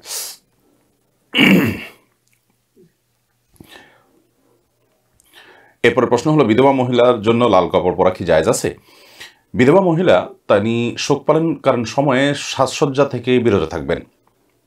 স্বামী মৃত্যুর পর 4 মাস 10 দিন পর্যন্ত তিনি শোক পালন করবেন। এই শোক পালনকালীন সময়ে তিনি সাজসজ্জা বলতে যা বোঝায়, কোথাও যেতে সুন্দর কাপড় চোপড় পরা, অলঙ্কার ইত্যাদি পরা, সেটা থেকে তিনি বিরত থাকবেন। এছাড়া তিনি তার বাসা বাড়িতে থাকা অবস্থাতে তিনি সাধারণ যে কাপড় চোপড় পরে থাকেন সেগুলো পরে থাকতে কোনো অসুবিধা নেই। অতএব সেসব পোশাকের মধ্যে যদি কোনোটা লাল হয় সেটা পরতে কোনো সমস্যা নেই। স্বামী মারা যাওয়ার পরে তাকে সাদা পোশাকই পরে থাকতে হবে শোক পালনকালীন সময়ে কিংবা আজীবন, বাকি পুরো জীবন, এরকম কোনো কথা কোনো দেশে কোথাও কিন্তু বলা হয়নি। আমরা অনেকে এটাকে আবশ্যক মনে করি এবং এই জন্য দেখা যায় যে অনেক মহিলারা সাদা ছাড়া আর কোনো কাপড় পরেন না, এরকম কোনো নির্দেশ কিন্তু কোনো দেশে দেওয়া হয়নি। এরপর প্রশ্ন হলো, স্বামী যদি তাহাজ্জুদে নামাজ পড়ার জন্য তার স্ত্রীকে ডাকেন তাহলে সেটা কি রিয়া হবে? কেননা তাহাজ্জুদ নামাজ তো কাউকে না জানিয়ে চুপিসারে একাকি পড়তে হয়। প্রথম কথা হলো, তাহাজ্জুদের নামাজ চুপিসারে একাকি পড়তে হয়, না জানিয়ে পড়তে হয়, এরকম কোনো কথা তো নেই। তবে এটা ঠিক যে নফল আমল মানুষের সামনে ডাকডোল পিটানোর চাইতে নিজে নিজে পড়বেন। কেউ যদি জেনে যায় বা দেখে যায় সেটা তার ব্যাপার, কিন্তু আপনি বলে বেড়াবেন না। আপনি মানুষকে দেখানোর উদ্দেশ্য যদি করেন অথবা বলে বেড়ান তাহলে সেক্ষেত্রে কিন্তু আপনার সওয়াবের পরিবর্তে উল্টো বরং গুনাহ হতে পারে। কিন্তু একজন স্বামী তার স্ত্রীকে কিংবা স্ত্রী তার স্বামীকে যদি তাহাজ্জুদের নামাজের জন্য ডাকেন তাহলে সেই ডাকাটা অবশ্যই জায়েজ হবে। কারণ হলো, এই ডাকটা তার উদ্দেশ্য স্বামীকে বা স্ত্রীকে নামাজের প্রতি আহ্বান করা, তাহাজ্জুদ পড়ার সুযোগ করে দেওয়া। জবরদস্তি করা জায়েজ নাই, বাধ্যতামূলক তাকে পড়তে বলা সেটা জায়েজ নাই, কিন্তু তাকে আপনি অনুরোধ করতে পারেন, অথবা তিনি যদি বলেন বা ডাকলে তিনি খুশি হবেন তাহলে সেক্ষেত্রে তাকে ডেকে দেওয়া যেতে পারে তাকে নামাজ পড়ার উদ্দেশ্যে। আর যদি উদ্দেশ্য হয় যে আমি তাকে ডাকলাম যাতে করে তিনি দেখলেন আমি নামাজ পড়ি, এটা জাহির হবে, আমি তার কাছে ভালো হব, আল্লাহ মাফ করুক, এই উদ্দেশ্য যদি হয় তাহলে সেটা তো অবশ্যই না জায়েজ হবে এবং রিয়া লৌকিকতার অংশ হবে। মসজিদের সভাপতির জ্ঞাতসারে যদি মসজিদের শরীয়ত বিরোধী কোনো কাজ হয় অথবা নামাজের ওয়াজিব রোকন ছুটে যায় তাহলে কি সভাপতির গুনাহ হবে? ওয়াজিব রোকন যদি ছুটে যায় তাহলে শুধু কারেকশনের ব্যাপার আছে, এটা তার কেউ ইচ্ছাকৃত ষড়যন্ত্র করে না। কিন্তু মসজিদের মধ্যে যদি কোনো শরীয়ত বিরোধী কাজ হয়, সভাপতি হন কিংবা সেক্রেটারি কিংবা অন্য কোনো দায়িত্বশীল যাদের হাতে পাওয়ার আছে, ক্ষমতা আছে, সুযোগ আছে কারেকশন করা, তারা যদি সেটা জেনেও না করেন তাহলে অবশ্যই তারা গুনাহগার হবেন। কারণ নবী করিম সাল্লাল্লাহু আলাইহি ওয়াসাল্লাম বলেছেন, মান রাআ মিনকুম মুনকারান ফালইয়ুগাইয়িরহু বিয়াদিহি, যে ব্যক্তি কোনো অন্যায় কাজ দেখবে সেজন্য তার হাত দিয়ে সেটাকে পরিবর্তন করে দেয়। অতএব অন্যায় হতে দেখলে আপনার যদি সামর্থ্য থাকে আপনি অবশ্যই সেটাকে পরিবর্তন করতে হবে। বিধায় সভাপতি হোক, সেক্রেটারি হোক কিংবা অন্য কেউ হোক, তাদের ক্ষমতা থাকলে, তাদের সুযোগ থাকলে তারা অবশ্যই অন্যায় কাজে বাধা প্রদান করতে হবে, না হয় তারা গুনাহগার হবেন। অজু ছাড়া কোনো প্রাণী জবাই করলে কি তা গুনাহ হবে? অজু ছাড়া যদি কোনো প্রাণী জবাই করা হয় সেটা গুনাহের কোনো কারণ হবে না এবং সেই জবাই বিশুদ্ধ হবে এবং সেই প্রাণী খাওয়াটাও হালাল হবে। কোনো ইমানদার আল্লাহর প্রতি বিশ্বাস আছে তিনি প্রাণী জবাই করলে চলবে, জবাইয়ের সময় তিনি বিসমিল্লাহ বলবেন এবং রগগুলো কাটবেন, কণ্ঠনালী, খাদ্যনালী এবং রগ যেগুলো আছে আশপাশে মিনিমাম 3টি রগ সর্বসাকুল্যে তিনি যদি কাটেন তাহলে সেক্ষেত্রে প্রাণী বিশুদ্ধ, সে জবাই বিশুদ্ধ হয়ে যাবে এবং সে প্রাণীর গোশত খাওয়া হালাল হবে। অজু থাকাটা এটা আবশ্যক নয়, বিনা অজুতেই, এমনকি গোসল ফরজ হয়েছে অবস্থায় যদি কেউ প্রাণী জবাই করে সেটা খাওয়া যাবে। স্ত্রী যদি পরকীয়া করার পর ভুল স্বীকার করে নেয়, শরীয়ত মোতাবেক তাকে নিয়ে সংসার করা যাবে কিনা বা তালাক দিতে হবে কিনা? কোন স্ত্রী যদি পরকীয়া লিপ্ত হয়ে অন্যায় করেছেন, হারামে লিপ্ত হয়েছেন, তারপর তিনি তার ভুল বুঝতে পেরে তিনি ফিরে এসেছেন, তওবা করেছেন আল্লাহ তাআলার কাছে, সেই সাথে স্বামীর কাছেও তিনি মাপ চেয়েছেন, স্বামী যদি মনে হয় যে হ্যাঁ তিনি তওবা করেছেন, আসলেই তিনি তার ভুল বুঝতে পেরেছেন, তাহলে সে তাকে ক্ষমা করা যেতে পারে এবং তার সাথে সংসার করাতে কোনো অসুবিধা নেই, বরং ক্ষমা করে তাকে সুযোগ করে দেওয়াটা উচিত এবং কর্তব্য। আল্লাহ তাআলা ক্ষমাশীলকে ভালোবাসেন। আমার মামা ও চাচা কি আমার স্ত্রীর মাহরাম হবে? আপনার মামা, আপনার চাচা আপনার স্ত্রীর মাহরাম হবেন না। অর্থাৎ একজন নারী তিনি তার মামা শ্বশুর এবং চাচা শ্বশুর তাদের সাথে দেখা যেতে পারবেন না এবং সফরে দূরত্ব তাদের সাথে যেতে পারবেন না, কারণ হলো তাদের সাথে তার কোনো রক্তের সম্পর্ক নেই। অতএব আপনার মামা আপনার জন্য মাহরাম, আপনার চাচা আপনার জন্য মাহরাম। অর্থাৎ একজন নারী যদি হন তাহলে সেক্ষেত্রে তার চাচা তার মাহরাম, তার মামা তার মাহরাম। কিন্তু একজন নারীর জন্য তার স্বামীর চাচা, স্বামীর মামা অর্থাৎ মামার শ্বশুর এবং চাচা শ্বশুর তারা কিন্তু মাহরাম নন। বারবার মনে হয় মানুষকে দেখানোর জন্য আমল করছি, তাই অনেক আমল থেকে বিরত থাকতে হচ্ছে। এর সমাধান কি? এটা সম্পূর্ণ শয়তানের ষড়যন্ত্র। এটা আপনি কোনো অবস্থাতেই করবেন না, অর্থাৎ আমল থেকে বিরত থাকবেন না। বরং মানুষকে দেখানোর জন্য আমল করছি এমনটা যদি আপনার মনেও হয়, তারপর আপনি আমল অব্যাহত রাখবেন। এটাকে বলা হয় ওয়াসওয়াসা। শয়তান এটি মানুষের মধ্যে সৃষ্টি করে আমল থেকে দূরে রাখবার জন্য, কিংবা মানুষকে অস্থির করবার জন্য, আমলের দিক থেকে মনোযোগটাকে সরাবার জন্য। আপনার নিজে ইচ্ছাকৃত মানুষকে দেখানোর উদ্দেশ্য নেই, তারপরেও শয়তান আপনাকে বলতেছে যে তোমার মনে বোধহয় এটা আছে, এটা বুঝবেন আপনি শয়তানের ওয়াসওয়াসা। আপনি অবস্থা অব্যাহত রাখবেন আমল, একটা পর্যায়ে দেখবেন এই ওয়াসওয়াসা থাকবে না। বলে ঠিক আছে, মানুষ শয়তানকে বলবেন যে হ্যাঁ ঠিক আছে, মানুষকে দেখানোর জন্যই করছি মনে করো তুমি, আমি আমারটা আমি অব্যাহত রাখবো। তাতে ইনশাআল্লাহ বিদিনিল্লাহ আপনার আমল বিশুদ্ধ হয়ে যাবে এবং একসময় এই ওয়াসওয়াসা দূর হবে। তাছাড়া আপনি এই জাতীয় ওয়াসওয়াসাকে কোনোভাবে পাত্তা দিবেন না এবং মনে রাখবেন এটি শয়তান করছে। বাম দিকে 3 বার প্রতীকে থুতু ফেলবেন এবং আউযুবিল্লাহি মিনাশ শাইতানির রাজিম পড়বেন। আল্লাহ তাআলা আপনাকে ইনশাআল্লাহ ওয়াসওয়াসা মুক্ত ইবাদতের তৌফিক দিবেন। বিয়ের দিন আংশিক মহারণা পরিশোধ করলে স্বামী স্ত্রীর মধ্যে সম্পর্ক বৈধ হবে কি? বিয়ের দিন যদি মহরের আংশিক আপনি পরিশোধ করেন, তাহলে সেক্ষেত্রে ইয়েতে আপনার স্বামী স্ত্রীর মধ্যকার সম্পর্ক এটা বৈধ হবে। এমনকি মহর যদি বিলকুল পরিশোধ না করা হয় কিন্তু নির্ধারণ হয় সেটা পরবর্তীতে দেওয়া হবে, তাহলেও স্বামী স্ত্রীর মধ্যকার সম্পর্ক বৈধ হবে। তবে হ্যাঁ, এটা ঠিক যে প্রথমেই একেবারে বাসরেই স্ত্রী তার মহর দাবি করতে পারেন, সেটা দেওয়া ছাড়া স্বামীকে তিনি কাছে আসতে সুযোগ দিলেন না, সেই সুযোগ কিন্তু আছে স্ত্রীর জন্য। বাট স্বামী স্ত্রী যদি চান তাহলে সেক্ষেত্রে মহর অনাদায় কিন্তু নির্ধারিত হলো, বাকি রাখলেন, সে অবস্থায় স্বামী স্ত্রীর সম্পর্ক হতে পারে। আর আংশিক দিয়ে তো সম্পর্ক হতেই পারে। তবে আংশিক দেওয়ার ক্ষেত্রে আবার আমরা অনেকে প্রতারণার আশ্রয় নিয়ে থাকি, অর্থাৎ উসুল লিখে যা বাজার করা হয়েছে, স্বর্ণ গয়না ইত্যাদি কেনা হয়েছে, তার চেয়ে অনেক বেশি আমরা অনেক সময় লিখে থাকি। সেটা কিন্তু অন্যায় হবে এবং অপরাধ হবে, সেটার কারণে গুনাহ হবে। কারণ আমরা মিথ্যার আশ্রয় নিচ্ছি। অনেকে 50,000 টাকার বাজার করে 1 লাখ টাকা উসুল লেখেন, সেটা জায়েজ নয়। বয়স্ক ভাতা, বিধবা ভাতা ইত্যাদি সুযোগপ্রাপ্ত ব্যক্তির মৃত্যুর পর যদি তার ব্যাংক অ্যাকাউন্ট বা বিকাশে কয়েক মাসের টাকা জমা হয়, তাহলে এর হুকুম কি? সরকারি কোষাগারে ফেরত দেওয়ার সুযোগ না থাকলে সেটা কী করা উচিত? প্রথম কথা হলো যে সরকারি কোষাগারে এটি ব্যাক করার সুযোগ থাকার কথা। আপনি এই খাতে ব্যাক করতে না পারলেও সরকারের অন্য যে কোনো খাতে, যে সরকারের কাছে টাকাটা চলে যাবে, এরকম কোনো খাতে আপনি যদি ঢুকাই দিতে পারেন, তাহলে ইনশাআল্লাহ আপনি দায়মুক্ত হয়ে যাবেন এবং সে সুযোগ অবশ্যই কোনো না কোনোভাবে আছে। যে আপনি এটা জায়গায় টাকা জমা দিলেন কিন্তু সার্ভিস নিলেন না, তাহলে টাকাটা ঢুকে গেল এবং আপনি দায়মুক্ত হয়ে যাবেন ইনশাআল্লাহ। তা স্বামীর আদেশে বাবার সঙ্গে আমার দূরত্ব তৈরি হয়েছে, এতে আমার করণীয় কী? স্বামীর আদেশে বাবার সঙ্গে দূরত্ব তৈরি করা আপনার ঠিক হয়নি। আপনার স্বামী যদি এরকম কোনো আদেশ করে থাকেন, সেটা আপনি মানবেন না এবং আপনি বাবা মার সাথে সুসম্পর্ক বজায় রাখবেন এবং আপনার দাম্পত্য কলহ যাতে না হয়, সেজন্য আপনি প্রয়োজনে লুকিয়ে ছাপিয়ে সিঁড়ি করবেন, যাতে করে স্বামীর সাথে আপনার ভুল বোঝাবুঝি না হয়, আপনার সংসারে অশান্তি না হয়। বাট স্বামীর কারণে আপনি বাবার সঙ্গে দূরত্ব তৈরি করবেন না। রক্ত সম্পর্ক ছিন্ন করতে স্বামী নির্দেশ করে সেটা আপনি মানতে বাধ্য নন। তবে হ্যাঁ, সংসারের শান্তির জন্য আপনি এটা লুকোছাপা করে আপনার মতো আপনি করবেন, অথবা বাপ মাকে অন্যভাবে ম্যানেজ করবেন। জানাজার নামাজ শেষে হাত তুলে দোয়ার বিধান কি?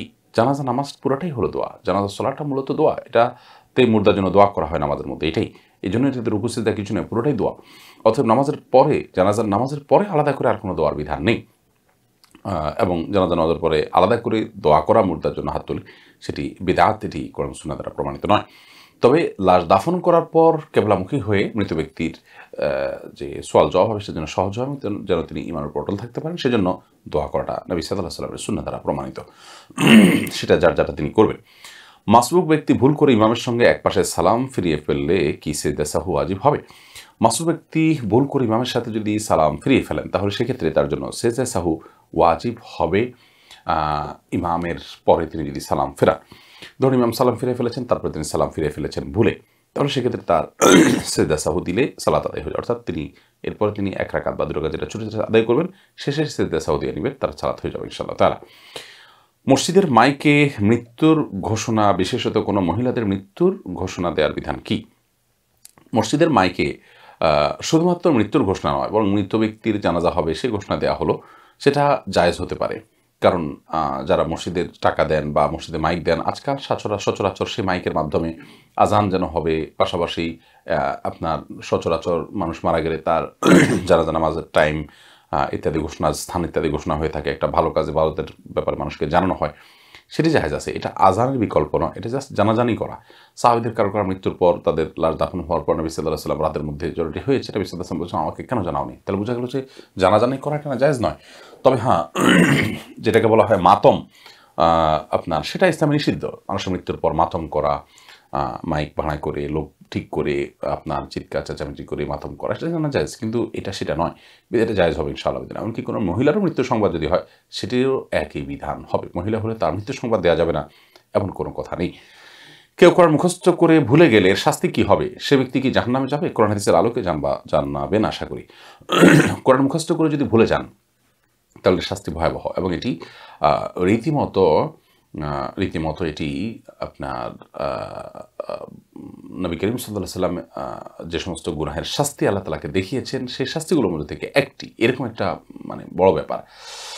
অর্থাৎ তিনি বলেছেন যে আমাকে যে সমস্ত পাপের শাস্তি দেখানো হয়েছে, তার মধ্যে থেকে সবচেয়ে বেশি ভয়াবহ এবং সবচেয়ে বড় পাপ আমার কাছে দেখানো হয়েছে যে কোরআন মুখস্থ করার পর ভুলে যাওয়াটা। তার মানে কেউ যদি অবহেলা করে, তেলাওয়াত নিয়মিত না করে এটাকে ভুলে যান, তাহলে সেটা অত্যন্ত ভয়ঙ্কর শাস্তির কথা। তবে হ্যাঁ, কারো যদি স্মৃতির দুর্বলতার কারণে তিনি ভুলে যান, তাহলে সেক্ষেত্রে তিনি অপরাধী হবেন না ইনশাআল্লাহ তাআলা। মসজিদের জিনিসপত্র বা কোনো সম্পদ কি মুসল্লিগণ ব্যক্তিগত কাজে ব্যবহার করতে পারবেন? না। মসজিদের জন্য ওয়াকফ করার জিনিস মসজিদেই ব্যবহৃত হবে, এটাকে ব্যক্তিগত কাজে ব্যবহার করা গুনাহ হবে। জানাবত অবস্থায় কোন কোন কাজ করা নিষিদ্ধ? জানাবত মানে গোসল ফরজ হওয়া। গোসল ফরজ হওয়া অবস্থায় কোন কোন কাজ নিষিদ্ধের উত্তর হলো, গোসল ফরজ হলে স্বামী স্ত্রী উভয়ে যদি গোসল ফরজ হয় তাহলে উভয়ের জন্য, আর যদি কোনো একজন হয় স্বপ্নদোষের মাধ্যমে বা অন্য কোনো উপায়, তাহলে সেক্ষেত্রে তাদের জন্য সর্বপ্রথম যেটি নিষিদ্ধ তা হলো নামাজ পড়া তাদের জন্য নিষিদ্ধ, অর্থাৎ এই অবস্থাতে নামাজ পড়বেন না গোসল করা ছাড়া, ফরজ গোসল করা ছাড়া। এবং সেই সাথে কোরআনে কারীমের স্পর্শ করা নিষিদ্ধ এবং তেলাওয়াত নিষিদ্ধ, তওয়াফ করা নিষিদ্ধ। এই কাজগুলো তারা করবেন না ফরজ গোসল করার পর, গোসল ফরজ হওয়ার পর ফরজ গোসল করা ছাড়া। কারো স্বপ্নে মৃত ব্যক্তি কি নিজ ইচ্ছায় দেখা দিতে পারে? মৃত ব্যক্তি নিজ ইচ্ছায় এসে দেখা দিবেন, এটা সুযোগ কিন্তু মৃত ব্যক্তির হাতে নেই। আমরা অনেকে মনে করি যে মৃত ব্যক্তি নিজে দেখা দেন এবং এটা তার কন্ট্রোলে, তার নিয়ন্ত্রণে, ব্যাপারটা কিন্তু সঠিক নয়। এরপর প্রশ্ন হলো, পীর জান্নাতে নিয়ে যাবে, এ ধারণাটি কতটা সত্য?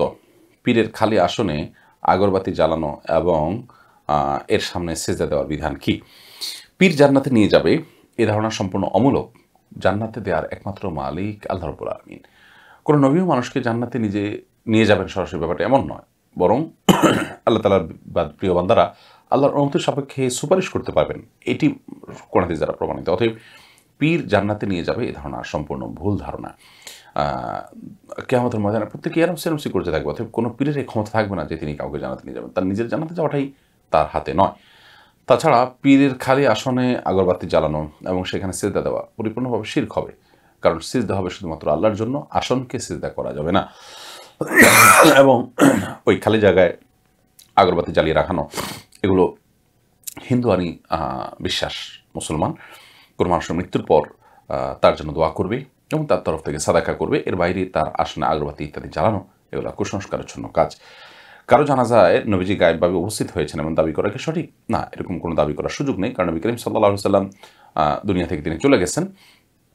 তিনি এই পৃথিবীতে বিচরণ করে বেড়ান, বিভিন্ন জায়গায় যেয়ে বেড়ান, জানাজা উপস্থিত হন, দুরূদ পাঠ করলে সেখানে হাজির হয়ে যান, এরকম কোনো কথা কোরআন বা হাদিস দ্বারা মোটেও প্রমাণিত নয়।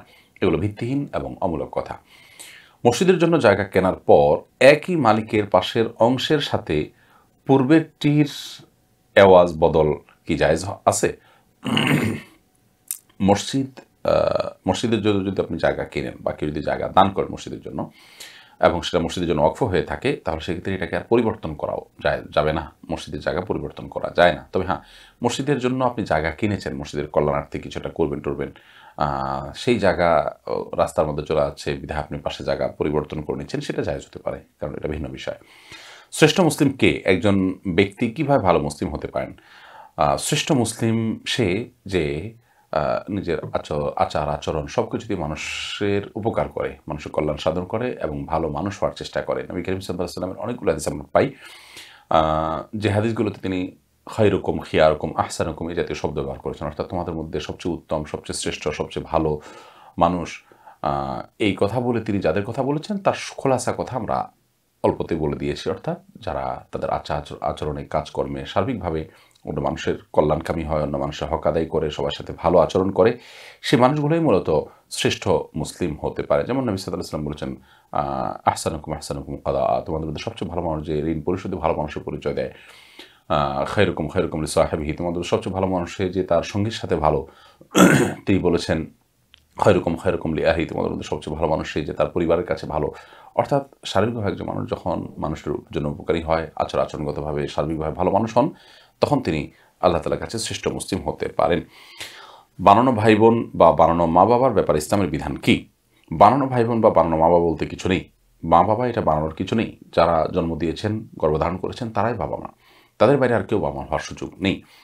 আবার ভাই বোন যেটি, সেটি আসলে আপনার একে অন্যটা বানিয়ে দিবেন একে অন্যকে, এরকম কোনো সুযোগ কিন্তু ইসলামী শরিয়াতে রাখা হয়নি। বিধায় এই বানোয়াট ভাই বোনকে আমাদের পরিহার করতে হবে। এটি বহু ফিতনার দুয়ারকেও মুক্ত করে। এদের সাথে শরিয়তের অন্যান্য অপরিচিত মানুষের মতো বিধিবিধান যেগুলো ছিল সেগুলো বলবৎ থাকবে। এই বানানো ভাই বোন বানানোর কারণে বা এই কারসাজির কারণে আলাদা করে কোনো বিধান তাদের জন্য প্রযোজ্য হবে না।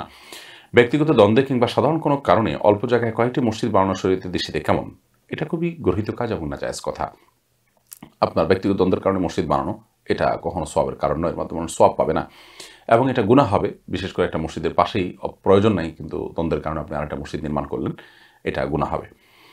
কোনো কারণে মসজিদ কমিটি বা পরিচালকদের মধ্যে মতপার্থক্য থাকতেই পারে, সেজন্য আলাদা আরেকটা মসজিদ নির্মাণ করে ফেলা দ্বন্দ্বের কারণে সেটা গুনাহের কথা। তবে ওই মসজিদগুলোতে নামাজ পড়লে নামাজ হয়ে যাবে। বিয়ের ক্ষেত্রে উকিল বাপ বানানোর কোনো নিয়ম ইসলামে আছে? না, উকিল বাপ বলতে কোনো কিছু নেই। বিয়ের মধ্যে নিজের বাবাই সন্ততিকে বিয়ে দিবেন। বাবা না থাকলে বড় ভাই বা চাচা ওনারা দিবেন, দাদা আছেন ওনারা দিবেন।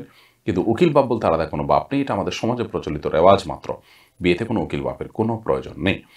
আজানের সময় পানাহার অবস্থায় সালাম বা সালামের উত্তর দেওয়া যাবে কিনা? পানাহার অবস্থায় আপনি সালাম দিতে পারেন, কোনো অসুবিধা নেই। আজানের চলছে, এর ফাঁকে ফাঁকে আপনি সালাম দিলেন, সালামের জবাব দিলেন, আবার আজানের জবাবও দিলেন, এতে কোনো অসুবিধা নেই। আর যদি আজান চলা অবস্থায় আপনি আজান জবাব দিলেন, আজানের জবাব দুজন মিলে দিয়ে এরপর আজানের জবাব শেষ হলো, তারপরে এবার সালাম বিনিময় করলেন, সেটা সবচেয়ে উত্তম। মিলাদ কিয়াম অস্বীকারীকে কাফের মনে করা কেমন? মুসলিম জীবনে মিলাদ কিয়াম পালনের গুরুত্ব কতটুকু? মুসলমানকে দুরূদ পাঠ করতে হবে, মিলাদ কিয়াম পড়তে হবে, এমন কোনো বাধ্যবাধকতা নেই এবং কোনো হাদিস সেটা আমাদেরকে বলেও নেই। অতএব মিলাদ বা কিয়াম কেউ না করলে তাকে কাফের বলাটা এটা বরং জঘন্য গুনাহের কথা এবং অপরাধের কথা। কোনো ব্যক্তি কাফের না, সে ব্যক্তিকে যদি কাফের বলা হয়, নবী করিম সাল্লাল্লাহু আলাইহি ওয়াসাল্লাম বলেছেন বুখারীর হাদিস অনুযায়ী, ফাকাদ বাআ বিহি আহাদুহুমা, তাহলে যে ব্যক্তি কাফের বলল তার দিকে কিন্তু এই ভয়াবহ বিষয়টা বর্তানোর আশঙ্কা আছে। কোনো ব্যক্তিকে দাফনের সময় তার কপালে ও বুকে কালিমা লেখা এবং মাথায় কোনো দরবারের ফিতা বা কালিমা লেখা কাপড় বাঁধা যাবে কিনা? না, এগুলো সবগুলোই কুসংস্কার এবং শিরপূর্ণ কাজ। মানুষের মৃত্যুর পর তার কপালে বা বুকে কালিমা লেখাতে কিছু আসবে যাবে না। লোকটা যদি তার ভিতরে কালিমার বিশ্বাস নিয়ে যান, তাহলে সেক্ষেত্রে সেটা তার উপকারে আসবে। বুক এবং কপালে লেখার কোনো প্রয়োজন নেই। এবং নবী করিম সাল্লাল্লাহু আলাইহি ওয়াসাল্লাম বা সাহাবীরা কেউ এরকম কোনো কাজ করেন না। আমাদেরকে অনুসরণ করতে হবে শরীয়তের। মন গড়া কোনো কাজ আমাদেরকে কোনো কল্যাণ এনে দিবে না, বরং সেটি বেদাতের গুনাহে আমাদেরকে পর্যবসিত করবে। সে সাথে মাথায় কোনো দরবারের ফিতা কালিমা লেখা, এটা তো এই উদ্দেশ্যে যে সেটা তার উপকারে আসবে, কিন্তু না, কোনো দরবার এর কোনো ফিতার কোনো পাওয়ার সেখানে থাকবে না, বরং সেখানে বান্দার আমলগুলোর পাওয়ার থাকবে। যেমন বান্দা যদি কোরআনে কারিমের তেলাওয়াত করে, তাহলে তার বান্দা যদি আপনার সিয়াম পালন করে, এগুলো বান্দার জন্য সুপারিশ করবে আমলগুলো, যেমনটি হাদিসে আছে। অতএব আপনার কোনো দরবারের ফিতে কোনো কাজে আসবে না।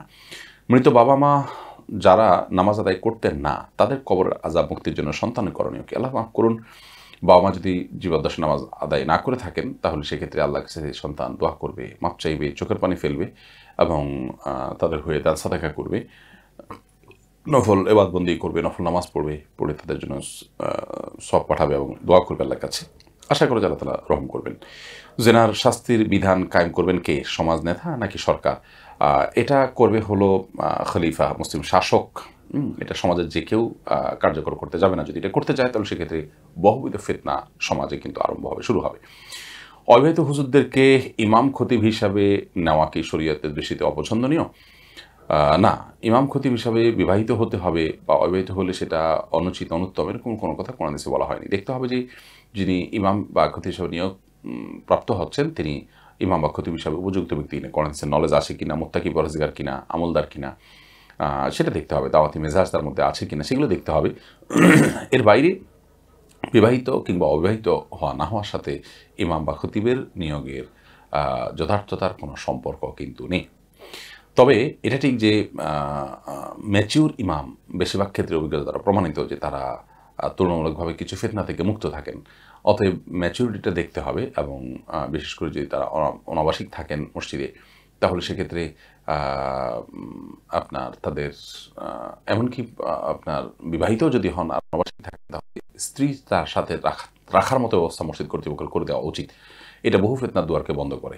আর সেজন্য অবিবাহিত থাকলে তাকে বিয়ে করানো, বিয়ে করতে বলা এবং প্রয়োজনে নিয়োগ দিয়ে পরে বিয়ে করতে বলা, সেটা ভালো। কিন্তু এর জন্য ইমামতি করার জন্য একটা পূর্ব শর্ত নয়। অবিবাহিত লোককে ইমাম হিসাবে নিয়োগ দেওয়া যেতে পারে, কোনো অসুবিধা নেই। প্রাথমিক পর্যায়ে দিন চর্চা কীভাবে শুরু করব? প্রাথমিক পর্যায়ে দিন চর্চা শুরু করবেন কোরআন কারীমের বিশুদ্ধ করে তেলাওয়াত করা শিখবেন, যেটি নামাজের মধ্যে আপনাকে পড়তে হয় আবশ্যিকভাবে। এর পাশাপাশি কোরআনের মিনিং বোঝার জন্য কোরআনিক অ্যারাবিকটা আপনি পড়া শুরু করতে পারেন। একটা হাদিসের গ্রন্থ পড়া শুরু করবেন, সিরাতটা পড়া শুরু করবেন, একটা মাসালার বই আপনি ওলামা ইকরামের কাছ থেকে পরামর্শ নিবেন, নিয়ে পড়া শুরু করবেন। এবং ওলামাদের দ্বীনি ইলমের হালাকা, ওয়াজ না, দ্বীনি ইলমের হালাকা, যেখান থেকে রীতিমতো আপনি আরবি ভাষা, মাসলা মাসাইল এবং হাদিসের ব্যাখ্যা ইত্যাদি জানতে পারবেন, সেগুলোতে আপনি নিয়মিত বসবেন ইনশাআল্লাহ। তাই আজানে নবীজির নাম শুনে আঙ্গুল চোখে লাগিয়ে চুম্বন করা যাবে কিনা? নবী সাল্লাল্লাহু আলাইহি সাল্লামের নাম শুনলে আমরা দুরূদ পাঠ করতে হবে, এই নির্দেশ আমাদেরকে কোরআন হাদিস দিয়েছে। হাদিসে নবী সাল্লাল্লাহু আলাইহি সাল্লাম বলেছেন, আলাদা করে আঙ্গুল চুম্বন করার কথা নবী সাল্লাল্লাহু আলাইহি সাল্লাম বলে নাই। বিভিন্ন বই পুস্তকে এবং বিভিন্ন এ জাতীয় কথা অনেক জায়গায় পাওয়া যায়, সেগুলোর গ্রহণযোগ্য কোনো ভিত্তি নেই। একজন ইমানদার কোরআন এবং নবী সাল্লাল্লাহু আলাইহি সাল্লাম থেকে বর্ণিত বিশুদ্ধ হাদিসকে তিনি তার একমাত্র অবলম্বন বানাবেন। সেগুলোর কোথাও কিন্তু এরকম কোনো কথা বলা হয়নি। মহিলা কি তার স্বামীকে তালাক দিতে পারবে? মহিলা তার স্বামীকে তালাক দিতে পারবে না। মহিলা নিজের প্রতি নিজে তালাক গ্রহণ করতে পারে, যেটাকে অর্পিত তালাক বলা হয়। সে অর্পিত তালাকের পাওয়ার বলে। কিন্তু স্বামীকে তিনি তালাক দিবেন এই সুযোগ কিন্তু ইসলাম রাখেনি। অতএব স্বামী তালাক দিতে হওয়ার কোনো ক্ষেত্রই নয়। মহিলা যদি বলে যে আমি আমার স্বামীকে তালাক দিলাম, বা স্বামীকে বলে তোমাকে আমি তালাক দিলাম, তাহলে কখনো তালাক পতিত হবে না এবং এটা তালাকের কোনো বিশুদ্ধ পদ্ধতি নয়। আমি মসজিদের ক্যাশিয়ার, কোনো কারণে মসজিদের কিছু টাকা খরচ করে ফেললে তারপর আবার তা পূরণ করি, এখন আমার করণীয় কি? না, এভাবে আপনি করতে পারেন না। মসজিদের টাকা আপনার কাছে আমানত, আপনি সেটা নিজে ব্যক্তিগত কাজে খরচ করা আপনার জন্য জায়েজ হবে না। এটা আপনাকে লোন দেওয়া হয়নি যে আপনি খরচ করে আবার সেখানে টাকা রেখে দিবেন, বরং সেটা আমানত, আপনি এটা খরচ করবেন না, এটা রেখে দিবেন এবং যথাস্থানে ব্যয় করবেন। ইতিপূর্বে যদি এটা করে থাকেন, আল্লাহর কাছে ইস্তেগফার করবেন এবং ক্ষমা প্রার্থনা করবেন। ইসলামের দৃষ্টিতে কেমন মেয়েকে বিয়ে করা উচিত? ইসলামের দৃষ্টিতে আপনি যে মেয়ের মধ্যে দিনদারিতা আছে, সে মেয়েকে অগ্রাধিকার দিয়ে বিয়ে শাদী করবেন। নবী করিম সাল্লাল্লাহু আলাইহি ওয়াসাল্লাম বলেছেন, ফাসফার বিজাতিদ দ্বীন তুনকাহুল মারআতু লিআরবাঈন। মহিলাদেরকে বিয়ে করা হয় কারোর সৌন্দর্য দেখে, কারোর বংশ মর্যাদা দেখে, কারোর সম্পদ দেখে, কারোর দিনদারি দেখে। তুমি দিনদারি দেখে বিয়ে করবে, কারণ দিনদারিতা, আল্লাহভীতি, আল্লাহর সাথে সম্পর্ক, কোরআন হাদিসের কাছে আনুগত্য যদি সত্যিই থাকে কারোর মধ্যে, তাহলে তার সাথে জীবনযাপন করাটা সবচেয়ে উপভোগ্য হবে। নবী সাল্লাল্লাহু আলাইহি ওয়াসাল্লাম বলেছেন, আদ-দুনিয়া কুল্লুহা মাতাউ ওয়া খায়রু মাতা'আদ দুনিয়া আল মারআতু সালিহা। পুরা দুনিয়াতে যা কিছু আছে উপভোগের ভিতরে একজন সৎ জীবনসঙ্গিনী, সেটা হলো মানুষের জীবনের সবচেয়ে উপভোগ্য বিষয়। বিধায় সেজন্য দিনদারিতাকে আপনি অবশ্যই অগ্রাধিকার দিবেন। যে ব্যক্তিগতভাবে তিনি দিন চর্চা করেন কিনা, দিনদারিতা বলতে তিনি শুধু ৫ ওয়াক্ত নামাজ নয়, বরং সব ক্ষেত্রে হালাল হারাম মেনটেন করেন কিনা, মাহরাম মেনটেন করেন কিনা, আল্লাহর ভয় তার মধ্যে আছে কিনা, কোরআন হাদিস অনুযায়ী তিনি চলেন কিনা, আল্লাহর কাছে নিজেকে সারেন্ডার এবং সুপর্দ করেন কিনা, এটা যদি থাকে ইনশাআল্লাহ তাকে বিয়ে করতে পারবেন। বিশেষ করে অল্পে তুষ্ট থাকা, এটা মেয়েদের গুরুত্বপূর্ণ একটা বৈশিষ্ট্য এবং আনুগত্য করতে পারা, এটা একটা ভালো বৈশিষ্ট্য মেয়েদের। এরপর প্রশ্ন হলো, মৃত ব্যক্তির চুল, নখ কাটা বা নেল পালিশ উঠানো কি জায়েজ আছে? মৃত ব্যক্তির আপনার শরীরে পরিবর্তন করা জায়েজ নয়। ওয়ারিসদের কর্তব্য বা আপনার পরিবারের সদস্যদের কর্তব্য হলো, মৃত ব্যক্তি যখন মরণাপন্ন ছিলেন বা মৃত্যুর আগে শয্যাশায়ী ছিলেন, তখন তার নখ চুল এগুলো কেটে দেওয়া, নেল পলিশ থাকলে সেটা উঠাই দিবেন, সেটা ভিন্ন বিষয়। কিন্তু আপনি মৃত্যুর পর তার এই চুল, নখ এগুলো কাটলে সেটা মাকরুহ হবে, অনুচিত হবে। আকিকার বিধান কি? না করলে কি কোনো ক্ষতি হবে? আকিকা করা মুস্তাহাব, ভালো, সওয়াবের কাজ। না করলে কোনো গুনাহ হবে বাট এরকম না, যদিও অনেক ওলামাদের মতে আকিকা এটা ওয়াজিব।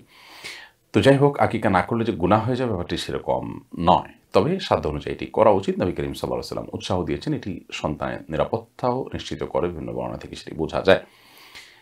এরপর প্রশ্ন হলো, আজানের জবাব কীভাবে দিতে হয়? আজানের জবাব দিতে হয়, মুয়াজ্জিন যা বলেন হুবহু তা বলতে হয়। মুয়াজ্জিন বলে শেষ করবেন, তারপর আপনি বলবেন। শুধু হাইয়া আলাস সালাহ, হাইয়া আল ফালাহ বলার সময় আপনি লা হাওলা ওয়ালা কুওয়াতা ইল্লা বিল্লাহ এটা পড়বেন। আর বাকি মুয়াজ্জিন যা যা বলবেন হুবহু তা বলবেন। আল্লাহু আকবার বললে আপনি আল্লাহু আকবার বলবেন। আশহাদু আল্লা ইলাহা ইল্লাল্লাহ বললে আপনি আশহাদু আল্লা ইলাহা ইল্লাল্লাহ বলবেন। আশহাদু আন্না মুহাম্মাদুর রাসূলুল্লাহ বললে আপনি আশহাদু আন্না মুহাম্মাদুর রাসূলুল্লাহ বলবেন। হাইয়া আলাস সালাহ হাইয়া আলাস সালাহ বললে আপনি ২ বার লা হাওলা ওয়ালা কুওয়াতা ইল্লা বিল্লাহ পড়বেন। হাইয়া আল ফালাহ বললেও আপনি ২ বার লা হাওলা ওয়ালা কুওয়াতা ইল্লা বিল্লাহ বলবেন। আর বাকিগুলো যা বলবে হুবহু তা আপনি বলবেন। এই মুয়াজ্জিনে বলার পরপর আপনি বলবেন। এটি হলো আযানের জবাব দেওয়া। এর মাধ্যমে প্রিয় দর্শক আলহামদুলিল্লাহ দেখতে আমাদের লাইভের সময় শেষ হলো এবং আমরা অনেকগুলো প্রশ্নের উত্তর কোরআন হাদিসের আলোকে দেওয়ার চেষ্টা করেছি। ইন আসাবতু ফামিনাল্লাহ ওয়া ইন আখতাতু ফামিন শাইতান। যদি সঠিক কিছু বলে থাকি আল্লাহ তাআলার তরফ থেকে, ভুল কিছু বলে থাকলে আমার এবং শয়তানের তরফ থেকে। আল্লাহ তাআলা আমাদের সবাইকে কোরআন হাদিসের আলোকে আমাদের জীবনকে আলোকিত করা, গড়ে তোলার তৌফিক দান করুন। আসসালামু আলাইকুম ওয়া রাহমাতুল্লাহি ওয়া বারাকাতুহু। প্রিয় দর্শক আলহামদুলিল্লাহ দেখতে আমাদের লাইভের সময় শেষ হলো এবং আমরা অনেকগুলো প্রশ্নের